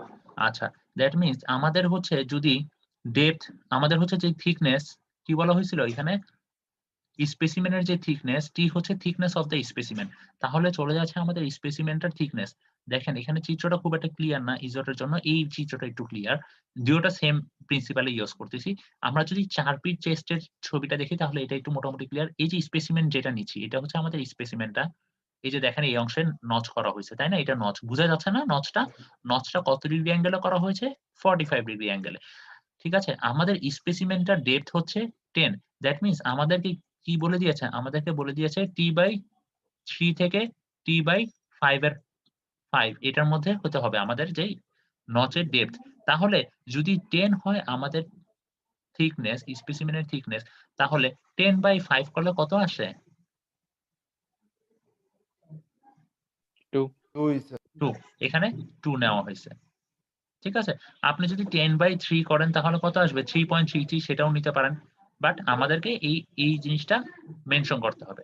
That means আমাদের যে নচের ডেপথটা t/3 থেকে t/5 এর মধ্যে হইতে হবে। স্যার আমরা হ্যাঁ, যেকোনো ইচ্ছা নিতে পারবো, মানে 3/3 ও নিতে পারবো, 3/5 ও নিতে পারবো। হ্যাঁ t/3 থেকে t/5 এর মধ্যেই হতে হবে। আর নাকি স্যার আমাদের কাছে একটা নির্দিষ্ট করে বলা থাকবে যে এটাই নিতে হবে? না, নির্দিষ্ট করে বলা থাকবে না। এটা হচ্ছে আমাদের ASTM আমাদেরকে বলে দিচ্ছে গাইডলাইন। ঠিক আছে? আমাদের t/3 থেকে t/5 এর মধ্যে হইতে হবে আমাদের নচের ডেপথটা। তার মানে নচের ডেপথ আমরা কত পাচ্ছি এখানে? 2 মিটার। ঠিক আছে? এখন আমার কথা হচ্ছে আমার এই যে টোটাল যে লেংথ স্পেসিমেনের যে টোটাল লেংথ সেটা হচ্ছে আমার 55 মিলিমিটার। এখন আমার কথা হচ্ছে স্পেসিমেনের যে নচটা কি আমি এক সাইডে করব নাকি কোথায় করব? নচটা করা হচ্ছে এট দ্য মিডল। টোটাল লেংথের মিডল পজিশনে হচ্ছে নচটা করা হচ্ছে। দ্যাট মিনস আমার এক সাইডে 27.5 মিটার করে এটা তো থাকবে। স্যার 4P ক্ষেত্রে স্যার, আমি 4P ক্ষেত্রে মিডলে করবো, কিন্তু যদি আমি আইজোলের ক্ষেত্রে করি তখন তো মিডলে না করলে হবে। হ্যাঁ, জিনিসগুলো সবগুলোই সেম। আইজোটের ক্ষেত্রেও এই যে মিডল। আমি 4P টা আপনাকে দেখাচ্ছি কারণ হচ্ছে এটার ছবিটা মোটামুটি ক্লিয়ার। এটার ছবিটা ক্লিয়ার না খুব একটা। ও আচ্ছা, ঠিক আছে, বুঝতে পারছি। ঠিক আছে? সো আমাদের নচের ডেপথ কতটুকু সেটা আমরা বুঝতে পেরেছি। নচের ডেপথ আমরা কতটুকু নিব? আচ্ছা। সো আপনাদের এখানে আর খুব একটা বুঝার মতো তেমন কিছু নেই। আচ্ছা, এখন যে অংশটা আমরা বুঝবো সেটা হচ্ছে আমাদের এই যে আমরা বলেছি কি এই টেস্টের একটা অবজেক্টিভ ছিল আমরা এই যে মেশিনটা ইউজ করতেছি ডিজিটাল পেন্ডুলাম মেশিন সেই মেশিনের স্পেসিফিকেশন গুলো সম্পর্কে জানবো। আচ্ছা, এই মেশিনের ইমপ্যাক্ট ক্যাপাসিটি দ্যাট মিনস আমার কত জুল পর্যন্ত আমাকে লোড মানে সে ভ্যালুটা দিতে পারবে? 407.74 জুল পর্যন্ত আমার এই যে মেশিনটা সেই মেশিনটা এই জুল পর্যন্তই আমরা লোড ক্যালকুলেট করতে পারবো। এর বেশি ক্যাপাসিটি কোনো ভ্যালু মেশিনটা আমাদের দিতে পারবে না। ঠিক আছে? তারপর হচ্ছে weight of the striking hammer.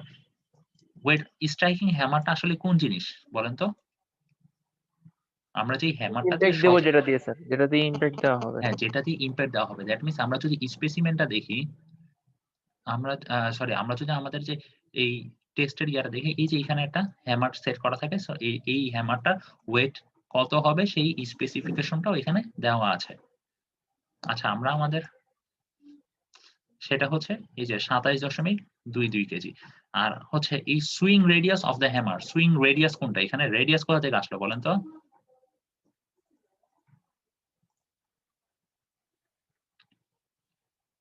Swing radius কোনটা?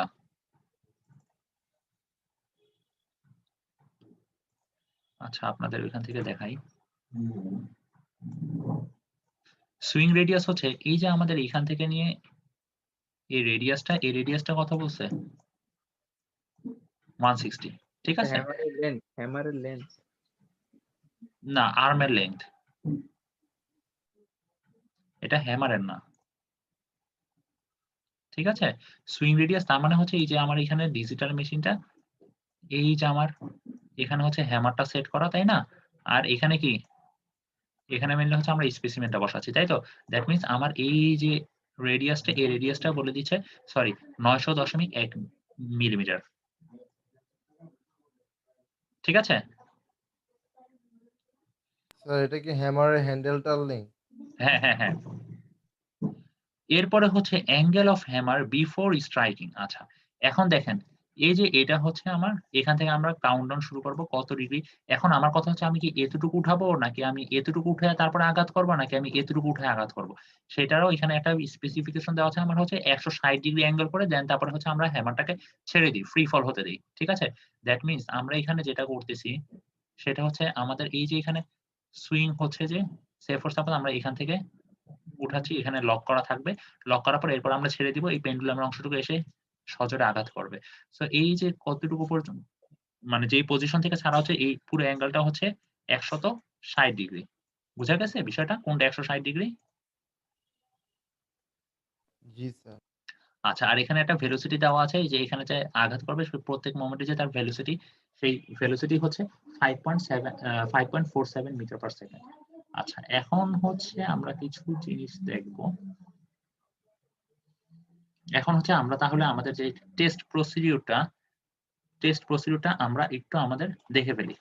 আমাদের ল্যাবে যেটা কন্ডাক্ট করা হয়েছে, এই যে দেখেন, এই যে 407.74, এটা হচ্ছে তার এই এত জুল, 407.74 জুল, এটা হচ্ছে যে তার লিমিটিং ভ্যালু এই মেশিনের জন্য। আর আমরা এটা কি মেশিন দিয়ে ইউজ করতেছি বলেন তো? Slide callipers. হ্যাঁ, স্লাইড ক্যালিপার্স দিয়ে আমরা হচ্ছে প্রথমে স্পেসিমেন গুলোর ওয়াইড ডেপথ বের করে নিব। এই যে বের করতেছে 8.37 পাচ্ছে। 8.37 কোন পজিশনে? নচের পজিশনে। যদি আমার পুরোটা 10 হয় তাহলে কি নচ কি 2, তাই না? এখানে কিছুটা ভ্যারিয়েশন আসে। প্রত্যেকটা ভ্যালু একদম এক্স্যাক্টলি যদি আমার 10 mm ওয়াইড নেই, দেখা যায় এক্স্যাক্টলি 10 আসতেছে না, কিছুটা কম আসে বা কিছুটা বেশি আসতে পারে। ঠিক আছে? দেখেন আমরা, তার মানে আমার ডেপথ থাকতেছে, আমাদের যে মানে দুইটা ডেপথ থাকতেছে। একটা হচ্ছে depth at notch, that means নচের পজিশনে আমাদের ডেপথ কি 2 mm কম আসতেছে, কারণ কি আমাদের নচের ডেপথ ছিল 2 mm। আর নচ ছাড়া এইভাবে পুরো স্পেসিমেনের যদি আমরা ডেপথ নিই তাহলে দেখা যাবে যে 10 mm, বা এটা এখানে 9.98 আসতেছে, অলমোস্ট 10 mm। ঠিক আছে? এই যে এখানে যে ইয়াটা করা হয়েছে, এই যে এখানে হ্যামারটা, এই যে এই অংশটাকে আমরা মিলিয়ে হ্যামার বলতেছি। সো এই অংশটুকু, এই যে এই অংশটুকু যেটা দেখতে পারতেছেন, এই অংশটুকুই কিন্তু মেইনলি আমাদের স্পেসিমেনটাকে আঘাত করতেছে সজোরে। এই অংশটুকুই আমাদের স্পেসিমেনটাকে আঘাত করবে মেইনলি। বুঝা গেছে?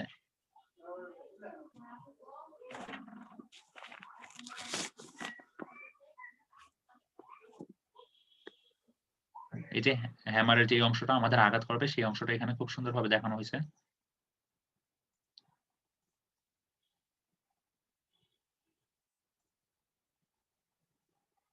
আচ্ছা, আমরা চলে যাচ্ছি আমাদের টেস্টে স্পেসিমেনটা কিভাবে বসানো হয়েছে দেখেন তো, দেখা যাচ্ছে এই যে ছোট্ট একটা স্পেসিমেন দেখা যাচ্ছে। আইজোলের জন্য হুম, ক্যান্টিলিভারে বসানো হয়েছে। এই যে স্পেসিমেনটা দেখেছেন, নচটা কোন সাইডে দিছে দেখা যাচ্ছে, ইমপ্যাক্ট নচটা পয়েন্টের দ্যাট মিন্স জি স্যার, নচটা ইমপ্যাক্ট দেওয়া হচ্ছে পয়েন্ট। আমার ইমপ্যাক্ট লোড যেই সাইড দিয়ে আসবে আমার, তার মানে আমার ইমপ্যাক্ট লোডটা এই সাইড দিয়ে আসবে, তাই তো? সেই সাইডে আমার নচটা দেওয়া হয়েছে। আচ্ছা ঠিক আছে, তাহলে আমার টেস্টটা এখন মেইনলি আমরা কন্ডাক্ট করি। এই যে দেখেন দেখেন প্রথমে এই হ্যামারটা এখানে সেট করা, এই অ্যাঙ্গেলটা কত, এখান থেকে এতটুকু 160 ডিগ্রি। ঠিক আছে, সো আমরা এখন এই জিনিসটাকে ওপেন করে দিব, দ্যাট মিন্স হ্যামারটা এখন পুরোপুরি ফ্রি ফল হয়ে যাবে। স্পেসিমেনটা সে ভেঙে ফেলেছে। এরপর এখানে দেখবেন আমার একটা রিডিং শো করবে যে কত জুল, দ্যাট মিন্স ভাঙার আগ পর্যন্ত, ফ্র্যাকচার আগ পর্যন্ত এই যে 39.846 বুঝা গেছে? আমরা মেশিনটার নাম জানি কি বলছিলেন স্যার? মেশিনটা হচ্ছে digital pendulum impact testing machine. Okay. ঠিক আছে, তো আমরা এই মানে ল্যাবের টেস্টটা কন্ডাক্ট করলো, এটা হচ্ছে আমাদের ল্যাবেরই টেস্ট কন্ডাক্ট করে, এইভাবে আমরা মেনলি টেস্টটা কন্ডাক্ট করব। আচ্ছা, আমরা তাহলে এখন চলে যাব আমাদের ডাটা নিয়ে একটু আলোচনা করতে হবে, কারণ আপনাদের মনে হয় পরে ডাটা টেবিল নিয়ে খুব সমস্যায় পড়েন আপনারা, তাই না? জি লাস্ট স্যার। ক্লাস, হ্যাঁ লাস্ট ক্লাসে আমিও এত সময় পাইনি, কারণ আমারও এরপরে একটা ক্লাস ছিল, মানে খুব রাশের মধ্যে ছিলাম।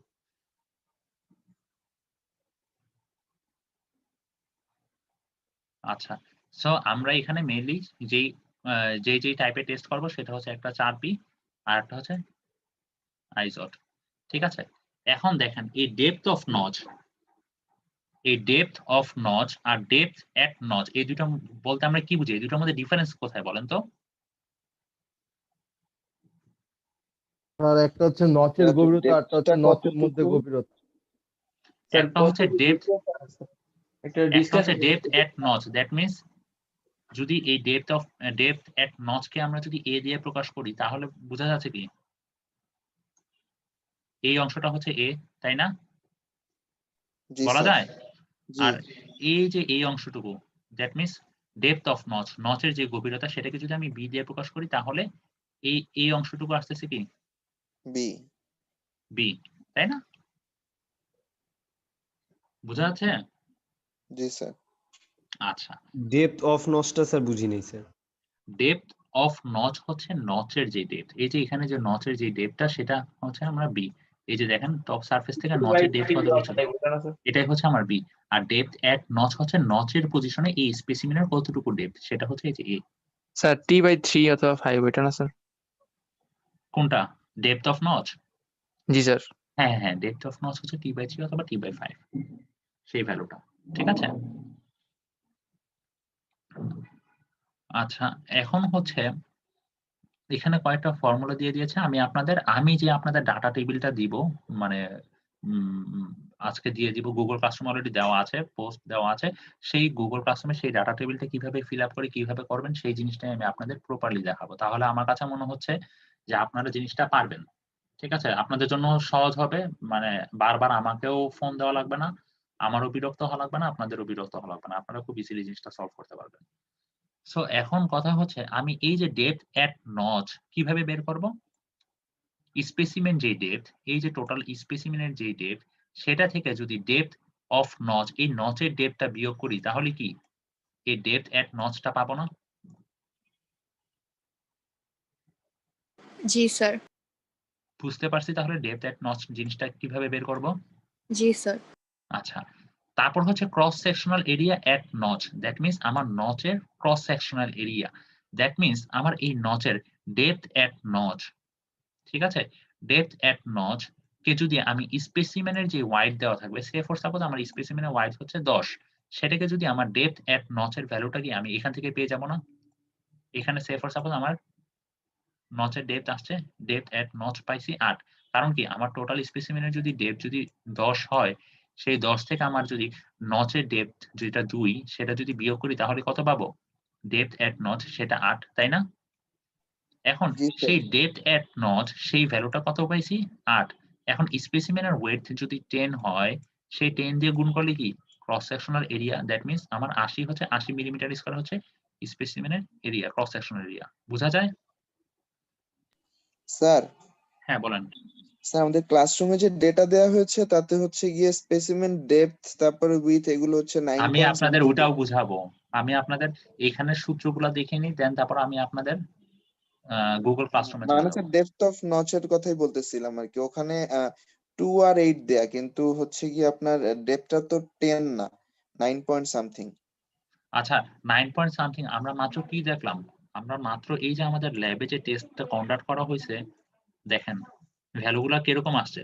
এক্স্যাক্টলি 10 আসছে ডেপথ, দেখেন।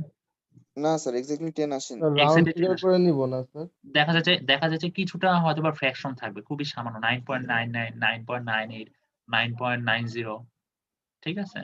স্যার সেটা বুঝতে পারছি আমি। এখন ধরেন 9.90 আছে। হ্যাঁ, আর তখন আমার আপনার হচ্ছে গিয়ে 9.90 দিয়ে গুণ করবেন। জি জি ডেপথ অফ মনে করেন স্যার 2 mm আসছে ডেপথ। তাহলে হুম। বাকিটা আমি 9.9 থেকে 2 মাইনাস করব না? না, আপনার হচ্ছে ডেপথ এট যেটা নচ সেটা আমি 8 দিয়ে দিয়েছি। তার মানে হচ্ছে আমরা 10 ধরেই আমরা 10 করতেছি। ধরে করেছি। জি জি হ্যাঁ, জি। কিন্তু আমরা যখন এখানে স্পেসিমেন এরিয়াটা বের করব, স্পেসিমেনের এই যে ক্রস সেকশনাল এরিয়া, তখন এই যে স্পেসিমেনের ওয়াইডটা তখন কোন ওয়াইডটা নিব বলেন তো? আমরা 9.9 সামথিং। 9.99 বা 9.98 যেটা পেয়েছি, ঠিক আছে? জি স্যার। ঠিক আছে, সেটার সাথে আমরা ডেপথ এট নচ কোনটা, ডেপথ এট নচ ওই যে আমরা 8 বলতেছি সেটা গুণ করব, ঠিক আছে? বুঝা গেছে? তার মানে কি স্যার টোটাল যে স্পেসিমেনের ওয়েটটা দেওয়া ছিল স্যার ওইটা নিব? স্পেসিমেনের ওয়াইড কত দেওয়া আছে ওইখানে দেখেন। স্পেসিমেনের ওয়াইড কত দেওয়া আছে? 9.99 বা 9.98 এরকম টাইপের ভ্যালু দেওয়া আছে না কতগুলা? জি স্যার দেখেন। হ্যাঁ, সেই ভ্যালুটাকে হচ্ছে আমরা ডেপথ এট এটা নচ যেটা 8 সেই ভ্যালুটা দিয়ে গুণ করব। আচ্ছা, তাহলে আমরা চলে যাচ্ছি আমাদের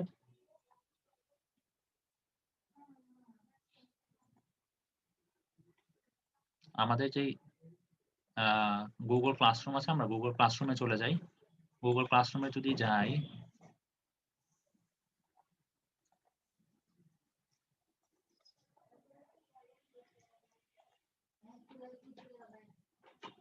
আচ্ছা আমাদের ডাটা শিটটা আপনারা দেখেছেন?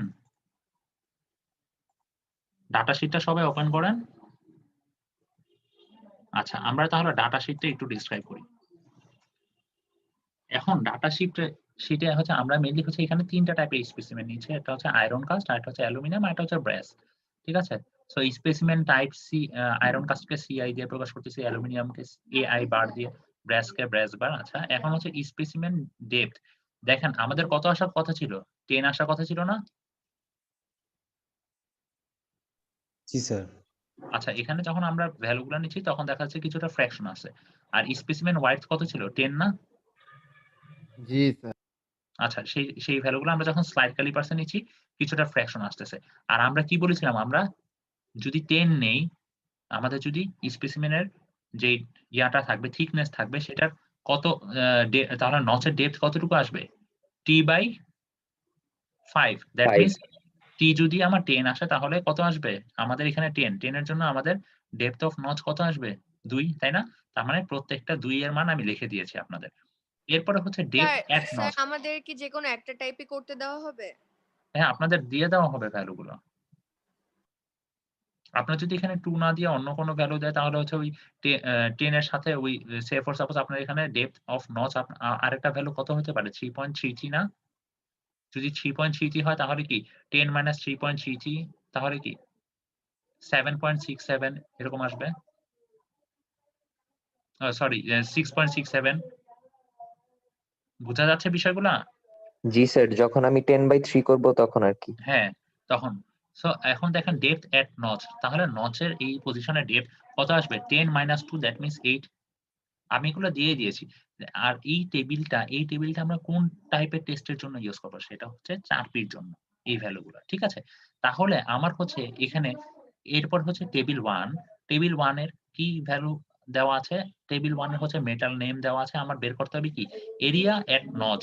এরিয়া এট নচ আমরা কি সূত্র জানি? এরিয়া এট নচ, এরিয়া এট নচের আমরা জানি কি depth at notch, নচের depth R cross আর হচ্ছে স্পেসিমেন ওয়াইড। তার মানে স্পেসিমেন ওয়াইড কোনটা ছিল? এই ভ্যালুটা, তাই না? 9.89 প্রথমটার জন্য। আমি এখানে অ্যানোট করি, আমাকে আপনারা একটু হেল্প করেন। দ্যাট মিন্স কি আমার এই specimen wide say for suppose প্রথমটার জন্য, এই আয়রন কাস্ট প্রথমটার জন্য, তার মানে কি আমি কোন ভ্যালুটা নিব?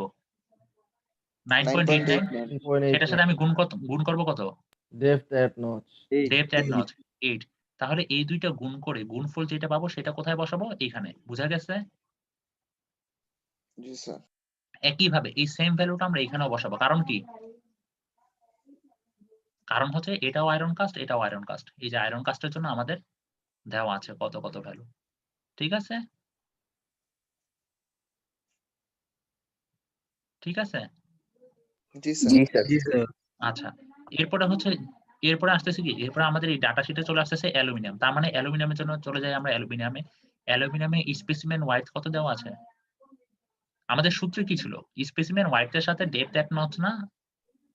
জি স্যার। তার মানে জি স্যার। স্পেসিমেন ওয়াইড এর ভ্যালুটা 9.96, সেটার সাথে আমাদের ডেপথ এট নচ কত? 8। সেই 8টা যদি আমরা গুণ করি তাহলে কোথায় বসাবো? অ্যালুমিনিয়ামের এখানে। অ্যালুমিনিয়ামের এখানে 2 টাকা বসাবো। একইভাবে ব্রেস পারবো? জি স্যার। জি স্যার। তার মানে এই কলাম নিয়ে কারো কোনো সমস্যা আছে? না স্যার। আচ্ছা, তাহলে এই কলামের আমাদের অংশটুকু আমরা বুঝতে পেরেছি।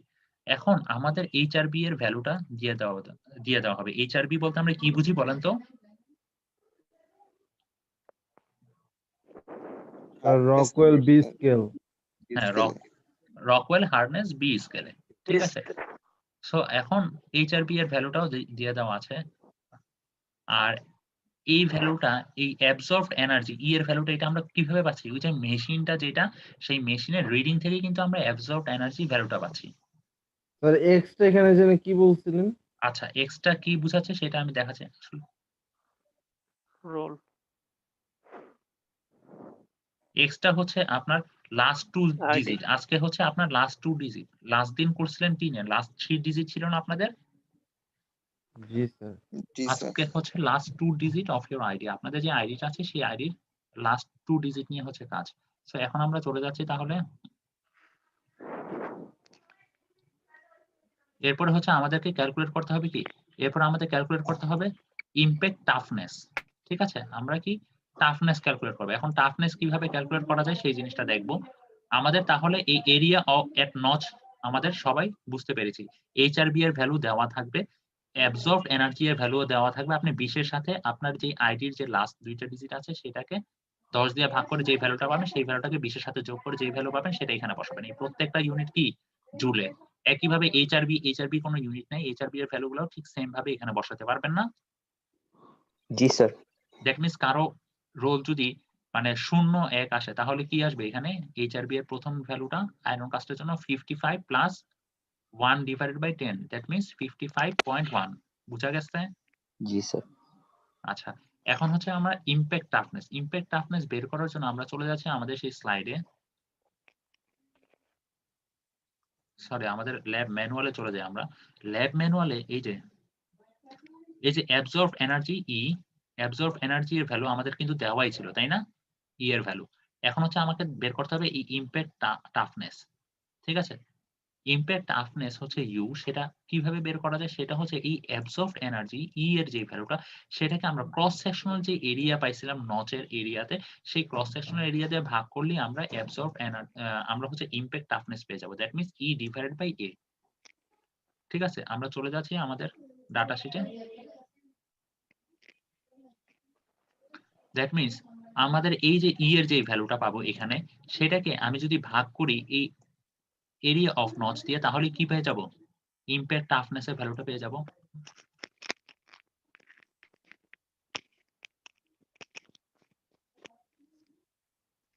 বোঝা যাচ্ছে?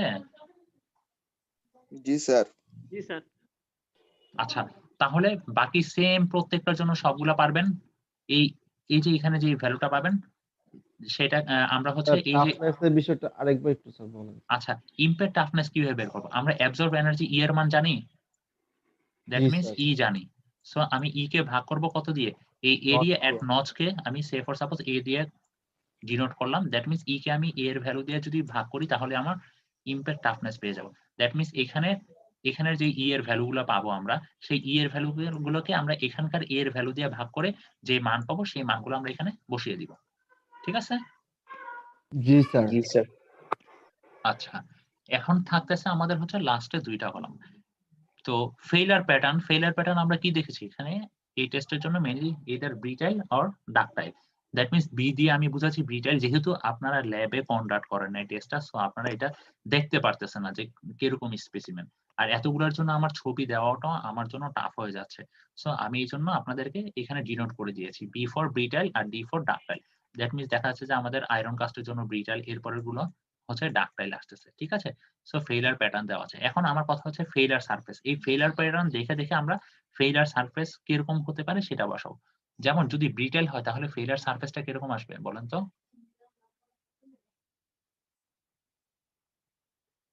স্যার স্মুথ আসবে। দ্যাট মিন্স শাইনি আসবে। ঠিক আছে? আর যদি আমার ডাকটাইল আসে তাহলে আমার ফেইলার সারফেস কিরকম আসবে? রাফ। ফেইলার সারফেসটা আসবে আমার হচ্ছে ডাল, তাই না? ঠিক আছে? সো এই জিনিসগুলো এইটার উপর বেসিস করে ফেইলার সারফেসটা কিরকম আসবে সেই জিনিসটা আপনারা এখানে লিখে ফেলবেন। একইভাবে আমরা চলে যাচ্ছি, এটার অ্যানোটেশনটা খুব বাজে। একইভাবে আমরা এখন আমাদের নেক্সট যে টেবিলটা আমরা ইজোটের জন্য করব সেটাতে আমরা চলে যাই। আচ্ছা, ইজোটের জন্য সেম প্রসিডিউর। ঠিক আছে? দেখেন আমরা হচ্ছে এক একজন হচ্ছে আমরা 6টা করে আয়রন কাস্ট নিছি এখানে, 6টা আয়রন কাস্ট স্পেসিমেন, 6টা অ্যালুমিনিয়াম স্পেসিমেন, 6টা ব্রেস স্পেসিমেন। দ্যাট মিন্স আমার স্পেসিমেন কয়টা টাইপ হচ্ছে? আমার 3টা টাইপের স্পেসিমেন, প্রত্যেকটার 6টা করে। দ্যাট মিন্স 3 6 18টা, টোটাল 18টা স্পেসিমেন সিরিয়াল নাম্বার, তাই না? এরপরে আসতেছে স্পেসিমেনের ওয়াইড। আমরা যদি এই ওয়াইডের সাথে এই ডেপথ এট নচ গুণ করি তাহলে কি এরিয়া পেয়ে যাবো না? নচের এরিয়াটা, নচ এরিয়া এট নচ। বুঝতে পারতেছি? জি স্যার। দ্যাট মিন্স জি আমরা স্যার।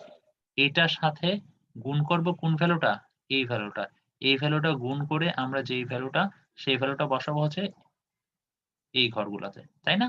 তার মানে এই সবগুলাই আমরা পূরণ করব। বুঝতে পারছি? জি sir.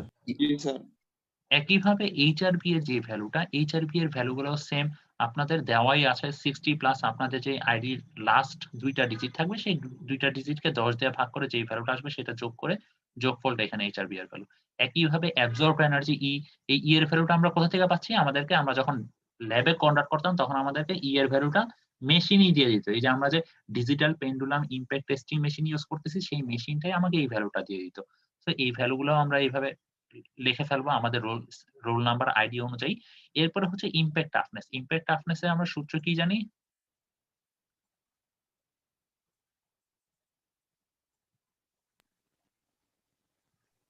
E by area notch.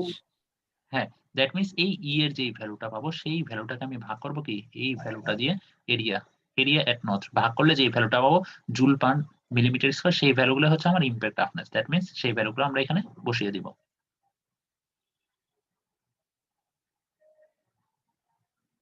বুঝতে পারছি ইমপ্যাক্ট টাফনেস কিভাবে বের করতেছি? জি স্যার। জি স্যার। আচ্ছা, এরপরে হচ্ছে ফেইলার সারফেস। এখন ফেইলার সারফেস এই যে আমরা বলতেছি কি ব্রিটাইলের জন্য কিরকম হয় সারফেসটা? ফেইলার সারফেস এই ছকটা পূরণ করবো আমরা মেইনলি এখানে ব্রিটাইল না ডাকটাইল সেটা দেখে দেখে। দ্যাট মিন্স ব্রিটাইলের জন্য শাইনি, ডাকটাইলের জন্য দেখা যাবে যে কি আমার কি ডাল। দ্যাট মিন্স কি সেটা হচ্ছে মানে স্মুথই হবে না, সেটা দেখা যাবে যে ফাইব্রাস থাকবে অনেকটা। সো এইটা দেখে দেখে দ্যাট মিন্স আমার ফেইলার প্যাটার্নটা দেখে দেখে আমরা হচ্ছে মেইনলি ফেইলার সারফেসটা কিরকম সেটা লিখে ফেলবো। স্যার দ্যাট মিন্স সারফেসের ওইখানে শুধু আমি ডাল আর শাইনি এই কথাটা শুধু হ্যাঁ, লিখতে। শুধু এই কথাটুকু লিখলেই হবে। স্যার সারফেস দেখে ফেলিয়ার প্যাটার্ন লেখা উচিত ছিল না? আপনারা হচ্ছে ফেইলার প্যাটার্ন জিনিস দুইটা আসলে দুইটাই একই জিনিস, ঠিক আছে? আপনি যখন ল্যাবে যখন টেস্টটা কন্ডাক্ট করবেন, তো সারফেস দেখে দেখে আপনি মেইনলি ফেইলার প্যাটার্নটা জাস্টিফাই করতে পারেন। বাট এখন সমস্যা হচ্ছে কি, এই টেস্টটা তো আমরা ল্যাবে কন্ডাক্ট করতে পারতেছি না। এইজন্য আমি আপনাদেরকে ফেইলার প্যাটার্নটা দিয়ে দিচ্ছি, আপনারা সারফেসটা লিখে ফেলবেন। বুঝতে পেরেছি? আমি যদি এখানে 18টা মানে 18টা জন্য যদি 18 রকমের ছবি দেই, জিনিসটাও কিন্তু আপনাদের জন্য কিন্তু খুব কষ্ট হয়ে যাবে প্রত্যেকটা দেখে দেখে জাস্টিফাই করা। এইজন্য আমি আপনাদের সুবিধার জন্যই ফেইলার প্যাটার্নটা দিয়ে দিয়েছি। ঠিক আছে? জি স্যার। নাকি আপনারা চান আমি ফেইলার প্যাটার্ন গুলো মুছে দিই, তারপরে হচ্ছে আমি ছবি দিয়ে দিব প্রত্যেকটা জায়গায় দিব? না না স্যার, স্যার, এটাই ঠিক আছে স্যার। ছবি দেওয়ার কথা বলি নাই, মানে বলছি যে এই লেখাটাই হ্যাঁ, যেটা মানে ল্যাবে সারফেস যদি যেটা কন্ডাক্ট করতেন সেটা। তাহলে আমরা জি হচ্ছে এই যে ফেইলার যে সারফেসটা দেখে কিন্তু আমরা বুঝতে পারতাম যে এটা কি জি ডাকটাইল নাকি এটা ব্রিটাইল, তাই না? সো এই ল্যাব সংক্রান্ত আর কোনো মানে ডাটা শিট নিয়ে আর কারো কোনো কোশ্চেন আছে যে ডাটা শিট কিভাবে ফিল আপ করবো বুঝতেছি না? জি না আর স্যার। ইউনিট, এই যে ইউনিট প্রত্যেকটারই আপনাদের ইন্ডিকেট করে দেওয়া আছে। এরিয়ার জন্য মিলিমিটার স্কয়ার, আর এই 8 তারপরে এই ডেপথ এগুলা কি প্রত্যেকটা মিলিমিটারে আমার। ঠিক আছে? এইচআরবি এর কোনো ইউনিট নেই। এইচআরবি হচ্ছে একটা ইউনিটলেস। তারপরে হচ্ছে এই ইমপ্যাক্ট টাফনেস এর যেই ভ্যালুটা পাবো সেটা হচ্ছে জুল পার মিলিমিটার স্কয়ারে। ঠিক আছে? তারপর অ্যাবজর্ব এনার্জি ই এর ভ্যালুটা হচ্ছে জুলে। দ্যাট মিনস আমাদের ডাটা শিট কারো কোনো সমস্যা আছে, যদি সমস্যা থাকে এখনই বলেন। এখানে খেয়াল করবেন এই যে টেবিল 1 টা কিন্তু 4P-র জন্য এই যে উল্লেখ করে দেওয়া আছে। এই 4P-র জন্য ভ্যালু কোনগুলা ফলো করব? এই ফার্স্ট টেবিলটা। আর ইজোটের জন্য শুধুমাত্র এই টেবিলটাই ফলো করব। এখানে আলাদা করে সব specimen wide, depth, at notch দেওয়া আছে। সো আইজোটের জন্য এই টেবিলটা। ঠিক আছে? ডাটা শিট নিয়ে কারো কোনো কোশ্চেন আছে? স্যার বলেন। বললাম জি না স্যার, নাই মিল। আচ্ছা ঠিক আছে। আচ্ছা, যদি ডাটা শিট নিয়ে কোশ্চেন না থাকে তাহলে আমাদের কি কি টাস্ক করতে হবে এই ল্যাবের জন্য? আমরা ওই টাস্ক গুলাতে চলে যাই। আমরা ডাটা শিটটা ফিল আপ করব। এরপরে হচ্ছে আমরা মেইনলি স্যার ম্যানুয়াল একটা টেবিল 2 আছে, ওটাকে লিখতে হবে? না, আপনারা হচ্ছে এই টেবিলটা দেখে দেখে এই টেবিলগুলো লিখবেন। এই টেবিলগুলো ফিল আপ করবেন, এই টেবিলটাই লিখবেন। আমি যে টেবিলটা দিয়েছি ডাটা শিট। ঠিক আছে? এরপরে হচ্ছে আমরা চলে যাচ্ছি। সো টেস্টটা আমরা কিভাবে কন্ডাক্ট করতেছি সেই টেস্টের প্রসিডিউরটা আমি আপনাদের দেখিয়েছি মাত্র। ঠিক আছে? এই যে দেখেন এখানে বিভিন্ন রকমের স্পেসিমেন দেওয়া হয়েছে। আমি আপনাদের একটু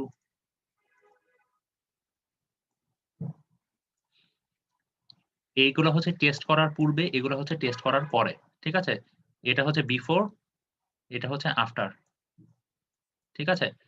এই এই স্পেসিমেনটা এখানে কি ডাকটাইল না ব্রিটাইল কোনটা হইছে? ডাক্তার এটা হচ্ছে ডাকটাইল। একইভাবে এটা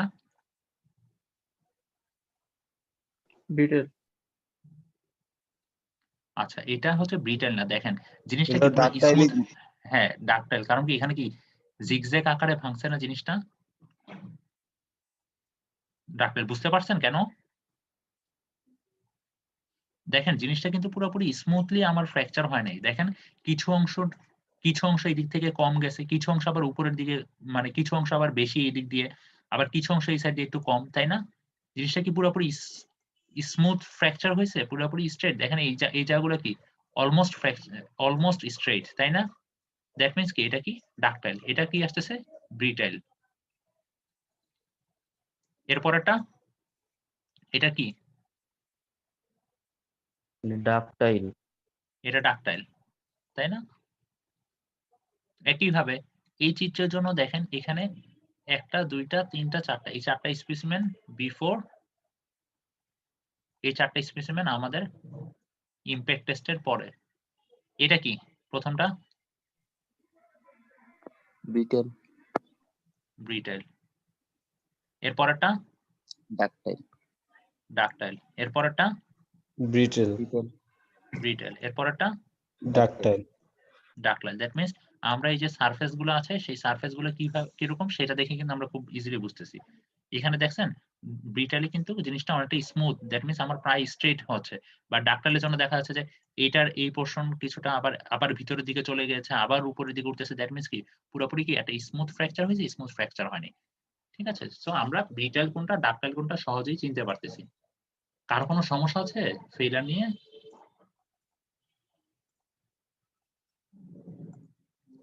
কারো কোনো সমস্যা আছে?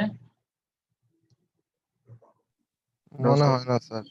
আচ্ছা ঠিক আছে, যদি সমস্যা না থাকে এখন হচ্ছে আমরা গ্রাফে চলে আসতেছি। আমাদের এই ল্যাবের জন্য আমরা মেইনলি দুইটা গ্রাফ আঁকবো। কেন দুইটা গ্রাফ? আমরা মেইনলি দুইটার জন্য ইমপ্যাক্ট টেস্ট করছিলাম। এটা হচ্ছে 4P মেথড আর একটা হচ্ছে কি ইজট, তাই না? দ্যাট মিন্স আমাদের এই গ্রাফ নাম্বার 1 আর গ্রাফ নাম্বার 2 এই দুইটা আঁকতে হবে।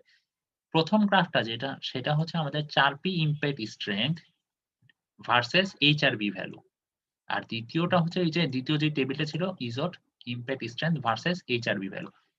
ইজট ইমপ্যাক্ট স্ট্রেংথ ভ্যালু কোনগুলা মনে পড়ে? কিভাবে বের করতেছেন মনে পড়ে? জি স্যার। কোন ভ্যালুটা বলেন তো? 4P ইমপ্যাক্ট স্ট্রেংথ ভ্যালু কোনটা? স্যার টাফনেসের যে ভ্যালুটা আসছে ওইটা না স্যার? হ্যাঁ, ই কে এ দিয়ে ভাগ করার পর যে ভ্যালুটা পাচ্ছি সেটা। ঠিক আছে? দ্যাট মিন্স আমরা এই সাইডে 4P ইমপ্যাক্ট স্ট্রেংথ এর ভ্যালুগুলা বসালাম আর এই সাইডে হচ্ছে HRB এর ভ্যালু বসালাম প্রথম গ্রাফের জন্য। ঠিক আছে? বসালে সে ফর সাপোজ আমাদের আয়রন কাস্ট আয়রনের জন্য দেখা যাচ্ছে যে আমরা এই পয়েন্টগুলোতে ভ্যালু পাইলাম। দ্যাট মিন্স এই জিনিসগুলোকে কাছাকাছি দিয়ে একটা সার্কেল ড্র করবেন। সার্কেল না হলেও চলবে, এরকম ভাবে একটা ড্র করবেন, ড্র করে এখানে লিখে দিবেন এটা হচ্ছে কাস্ট আয়রন। দ্যাট মিন্স কি? সো কাস্ট আয়রনের দেখা যাচ্ছে যে তাহলে এই ইমপ্যাক্ট যে স্ট্রেংথ থাকবে সেটা অলমোস্ট প্রায় এই রিজিয়নের মধ্যে আমরা বলতে পারতেছি। একইভাবে ব্রেসের জন্য দেখবেন হচ্ছে এখানে এখানে এখানে, তার মানে বলা যায় কি ব্রেসের জন্য ইমপ্যাক্ট স্ট্রেংথটা বেশি না?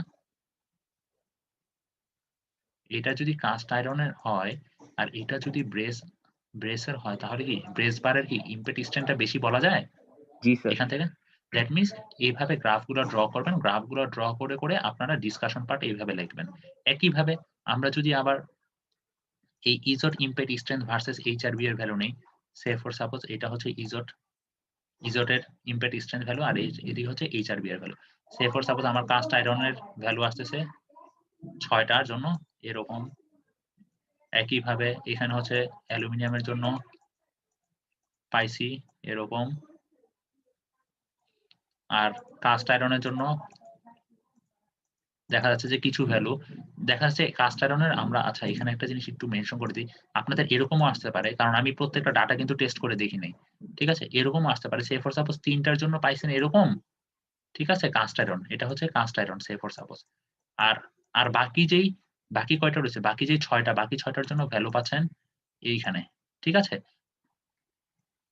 তাহলে দুইটাকে আলাদা আলাদা করে ইন্ডিকেট করে বলবেন যে এটাও কাস্ট আয়রন এটাও কাস্ট আয়রন। কিন্তু এখানে তাহলে বোঝা যাচ্ছে কি এখানে অবশ্যই একটা কোনো এক্সটার্নাল কোনো একটা মানে ইফেক্ট রয়েছে। সেই ইফেক্টটা কি বলতে পারি আমরা?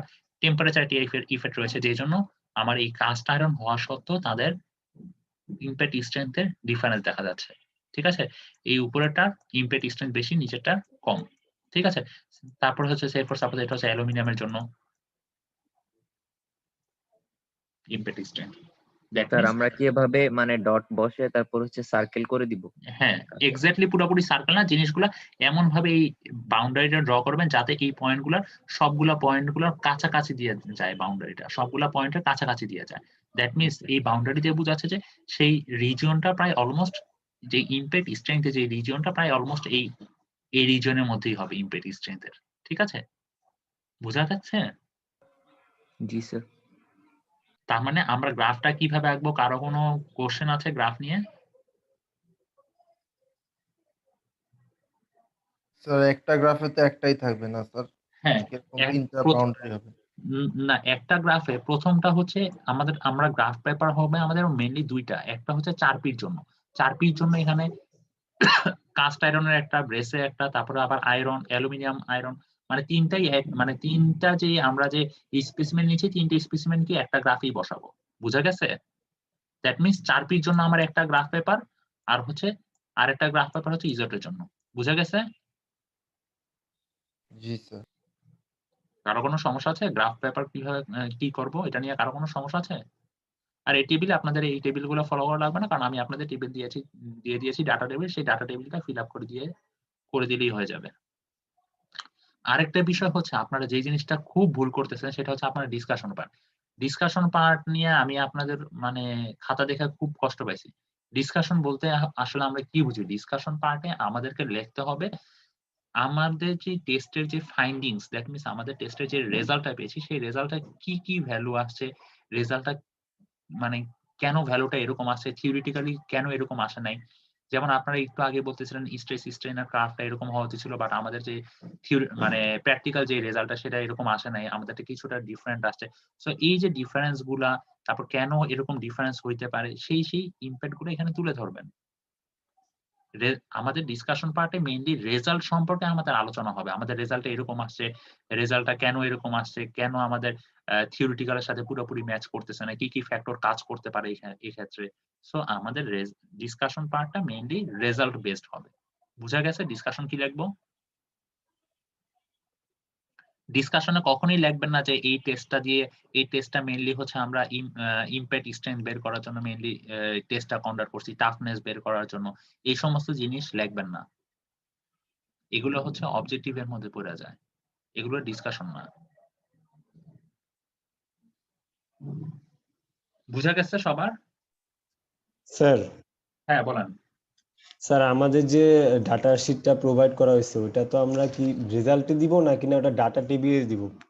ওইটা হচ্ছে আপনাদের ডাটা, ওইটা হচ্ছে রেজাল্ট সেকশনে দিতে পারেন, ঠিক আছে, সমস্যা নেই। রেজাল্ট সেকশনে আপনাদের এই ডাটা শিটটা ফিল আপ করবেন। এরপরে হচ্ছে ডাটা শিটটা ফিল আপ করে যেটা করবেন, এরপরে হচ্ছে গ্রাফগুলো ড্র করবেন। আর এরপরে হচ্ছে ডিসকাশন পার্টটা থাকবে। আর ডিসকাশনের পরে আপনাদের যে কোশ্চেন অ্যান্সার গুলো আছে সেই কোশ্চেন অ্যান্সার গুলো দিবেন, ঠিক আছে? স্যাম্পল ক্যালকুলেশন নাই স্যার কোনো? অবশ্যই স্যাম্পল ক্যালকুলেশন দেখা যাবে। স্যার তাহলে ডাটা টেবিলে কি লিখবো স্যার? ডাটা টেবিলে আপনাদের যে টেবিলগুলো দেওয়া হয়েছে এই টেবিলগুলাই ফিল আপ করে লিখবেন। স্যার সবগুলা কি স্যাম্পল দেখাবো ক্যালকুলেশন? না না না, যে কোনো একটা স্যাম্পল ক্যালকুলেশন দেখালেই হবে। স্যার ডাটা টেবিলে যদি আমি টেবিলগুলো লিখে ফেলি তাইলে তো শুধু রেজাল্টে আমি একটা লাইন লিখলেই হচ্ছে, মানে রেজাল্ট যেটা বের হচ্ছে বা ওই লাইনগুলা। হ্যাঁ, আপনার ডাটা টেবিলে আপনি এক কাজ করতে পারেন, ডাটা টেবিলে ওটা প্রিন্ট করেও ফিল আপ করে দিতে পারেন। আর যদি চান যে হাতে লিখবেন হাতেও করতে পারেন, it's up to you. Data টেবিলটা বুঝলাম না স্যার, ডাটাতে যদি করি আবার এটা কি রেজাল্টও বসাবো আবার? না না না, ওটা আবার আলাদা করে রেজাল্টে বসানোর কিছু নাই। স্যার সবাই বলতে স্যার ডাটা টেবিলটা আমরা করলাম করে স্যার সব বের করলাম তারপর স্যার রেজাল্টে জাস্ট স্যার অ্যানসারটা লিখে দিলাম। ডাটা টেবিল যে বের করলেন, ডাটা টেবিলের সবগুলো মান বসাবেন। এরপরে যেই কাজটা করবেন, এরপরে গ্রাফটা আঁকবেন। গ্রাফটা আঁকার পরে আপনারা ডিসকাশন পার্টে কি লিখতে পারেন? ডিসকাশন পার্টে লিখতে পারেন যেমন হচ্ছে সে ফর সাপোজ এখানে আমি একটা জিনিস ডিসকাস করলাম যে যদি আমরা হচ্ছে ইজোটের জন্য দেখা যাবে যে আমার আয়রন কাস্টের তিনটার ভ্যালু মানে একটু বেশি ইম্প্যাক্ট স্ট্রেংথ বেশি, তিনটা আয়রন কাস্টের জন্য দেখা যাচ্ছে ইম্প্যাক্ট স্ট্রেংথ কম। তার মানে বলা যাচ্ছে কি, তার মানে এখানে একটা টেম্পারেচার ইফেক্ট থাকতে পারে, এই জন্য এরকম হয়েছে। যদিও সবগুলারই কম আসা উচিত ছিল, বাট কম আসেনি, কারণ হচ্ছে এখানে একটা ইম্প্যাক্ট স্ট্রেংথ বেশি আসার পিছনে মেইন রিজন হচ্ছে টেম্পারেচার। তারপরে এইটার জন্য বলা যায় সে ফর সাপোজ চারপি দেখা যাচ্ছে যে কাস্ট আয়রনের ইম্প্যাক্ট স্ট্রেংথ কম, এই টেস্টের জন্য ব্রেসের ইম্প্যাক্ট স্ট্রেংথ বেশি। সো এই যে আপনাদের ডিসকাশন পার্টগুলো কিন্তু গ্রাফ দেখে দেখেই বলে দিবেন। বলেন স্যার আমরা রেজাল্টে স্যার কি মানে একটা কি টেবিল রাখবো, মানে যে ছকটা আঁকবো নাকি স্যার এক লাইনে একটা রেজাল্ট লিখবো? আচ্ছা, আপনাদের এখানে এটার জন্য আলাদা করে কোনো রেজাল্ট সেকশন নাই কিন্তু। স্যার ম্যানুয়ালি দুইটা টেবিল দেওয়া আছে, আচ্ছা, একটা স্যার স্যার ডাটা তাইলে টেবিল, রেজাল্টের তাহলে স্যার আমরা রেজাল্ট বাদ আপনাদের দিয়ে করে রেজাল্ট ফেলি। সেকশনে শুনেন, আপনাদের রেজাল্ট সেকশনে এই যে এখানে টেবিল দেওয়া আছে না, এই যে 4P আর হচ্ছে এই যে ইজোট, এই দুইটা টেবিল কিন্তু আমি আপনাদের দিয়েই দিছি, দেখেন। জি স্যার, এই দুইটা তাহলে স্যার আমরা ডাটা টেবিল মানে বাদ দেবো? আমি যে ডাটা টেবিলটা দিয়ে দিছি সেই ডাটা টেবিলটা ফিল আপ করলে আপনাদের রেজাল্ট সেকশনও চলে যাবে, আপনাদের ডাটা টেবিলের সেকশনও একই সাথে কভার হয়ে যাবে। তাহলে স্যার আমরা রেজাল্ট বাদ দিয়ে করলে তো অসুবিধা হ্যাঁ, নেই। রেজাল্টে আপনাদের কিছুই লেখার দরকার নেই, রেজাল্টে কোনো পয়েন্ট দরকার নেই। তাহলে গ্রাফের পরে স্যাম্পল ক্যালকুলেশন তারপরে ডিসকাশন। আপনার গ্রাফের আগে স্যাম্পল ক্যালকুলেশনটা দিবেন, আপনাদের ডাটা টেবিলটা দিলেন, আমার যে ডাটা টেবিলটা সেই ডাটা টেবিলটা দিলেন, এরপরে একটা স্যাম্পল ক্যালকুলেশন দেখালেন, এরপরে স্যার হ্যাঁ বলেন। স্যার ফার্স্টে ডাটা টেবিল, তারপর স্যাম্পল ক্যালকুলেশন, তারপর গ্রাফ, তারপর ডিসকাশন, তারপর অ্যাসাইনমেন্ট। হ্যাঁ, তারপরে হচ্ছে যে অ্যাসাইনমেন্টের কোশ্চেনগুলো আছে সেই অ্যাসাইনমেন্টের কোশ্চেনগুলো। Okay sir. স্যার আমি যদি ম্যানুয়াল অনুযায়ী টেবিল দুটো করি তাহলে কি প্রবলেম হবে? ম্যানুয়াল অনুযায়ী যদি টেবিলগুলো করতে চান করতে পারেন, it's up to you. But আমি তো আপনাদের সুবিধার জন্য টেবিল একদম পুরোপুরি মানে মেক করেই দিয়েছি। জি স্যার, স্যার আপনি তো টেবিল দিয়ে দিচ্ছেন, শুধু শুধু ম্যানুয়ালি আমার জন্য আমার কাছে মনে হয় আপনাদের ওইটা করলেই সুবিধা হয়। আর ম্যানুয়ালের যেটা আপনাদের গ্রুপ, এখানে কোনো গ্রুপ এখানে তো কোনো গ্রুপিং করে দিচ্ছি না, যেহেতু আপনারা টেস্টটা ল্যাবে কন্ডাক্ট করছেন না, সেই জন্য ওই গ্রুপ পোর্শন বাদ কিছু কিছু অংশ মডিফিকেশন করা, ওই মডিফিকেশন আমরা গুলো গ্রুপ সহই আমি আমার ডাটা টেবিলটা দিয়ে দিয়েছি। আমরা স্যার ওই জি স্যার ওইটা যেটা আছে দেওয়া ওইটাই করবো স্যার আমরা। হ্যাঁ, ওইটা করলেই মনে হয় ভালো হয় আপনাদের জন্য। জি স্যার, ঠিক আর আছে। তারপরে যদি করতে চান ম্যানুয়ালের মতো করতে পারেন, এটা আপনার চয়েস। সো নেক্সট ল্যাব থেকে আমি আপনাদের ডিসকাশন পার্টে কোনো রকমের উল্টাপাল্টা পয়েন্ট আমি অ্যালাউ করব না, ঠিক আছে? কারো যদি কোনো কোশ্চেন না থাকে তাহলে আমি এখানে হচ্ছে আমাদের যে ভিডিও রেকর্ডিংটা আমি তাহলে অফ করে দিব। স্যার একটা প্রশ্ন ছিল, হ্যাঁ, বলেন। আপনি যে ডিসকাশনের যে ব্যাপারটা বললেন যে স্ট্যান্ডার্ড আমাদের গ্রাফটা এরকম হবে বা আমাদের হচ্ছে যেরকম আসছে, তো আমরা এটা দুইটার মধ্যে তুলনা করব। তো সেই ক্ষেত্রে আমরা স্ট্যান্ডার্ড গ্রাফটা আপনি আজকে দেখাইছেন বলে আমরা দেখতে পারছি, বাট আমাদের কাছে তো কোনো বই নেই, স্ট্যান্ডার্ড গ্রাফটা কিরকম ওইটা তো আসলে এই জন্য মানে হচ্ছে এই যে আজকে যে ইয়াটা করব, আসলে আজকেরটার জন্য কোনো স্ট্যান্ডার্ড গ্রাফ নাই, ঠিক আছে? আপনি যে গ্রাফ পেপার রাখবেন, সে ফর সাপোজ এখানে কাস্ট আয়রনের জন্য দেখা যাচ্ছে কাস্ট আয়রনের যে স্ট্রেংথ পাচ্ছেন, ইম্পেট স্ট্রেংথ, সেটার তুলনায় দেখা যাবে যে ব্রেসের ইম্পেট স্ট্রেংথ বেশি। এই জিনিসগুলো গ্রাফ দেখে দেখে ডিসকাস করবেন ডিসকাশন পার্টে, ঠিক আছে? আর স্ট্যান্ডার্ড যে গ্রাফ, ওই যে আগের যেটাতে বললাম যে স্ট্রেস স্ট্রেন, এটা আসলে স্ট্যান্ডার্ড না, ওটা হচ্ছে থিওরিটিক্যালি এরকম আসার কথা, বাট আমরা যখন ল্যাবে করতেছি তখন দেখা যাচ্ছে যে কিছুটা মানে ডিফারেন্স আসে। স্যার আমাদের গ্রাফ যেরকম আসবে স্যার ওইটাই আমরা ডিসকাস করব। হ্যাঁ, গ্রাফ যেরকম আসবে সেরকম জিনিসগুলোই আপনারা ডিসকাস করবেন ডিসকাশন পার্টে। ডিসকাশন পার্টে কোনো উল্টাপাল্টা কিছু লাগবে না, ঠিক আছে? জি স্যার। আর কারো কি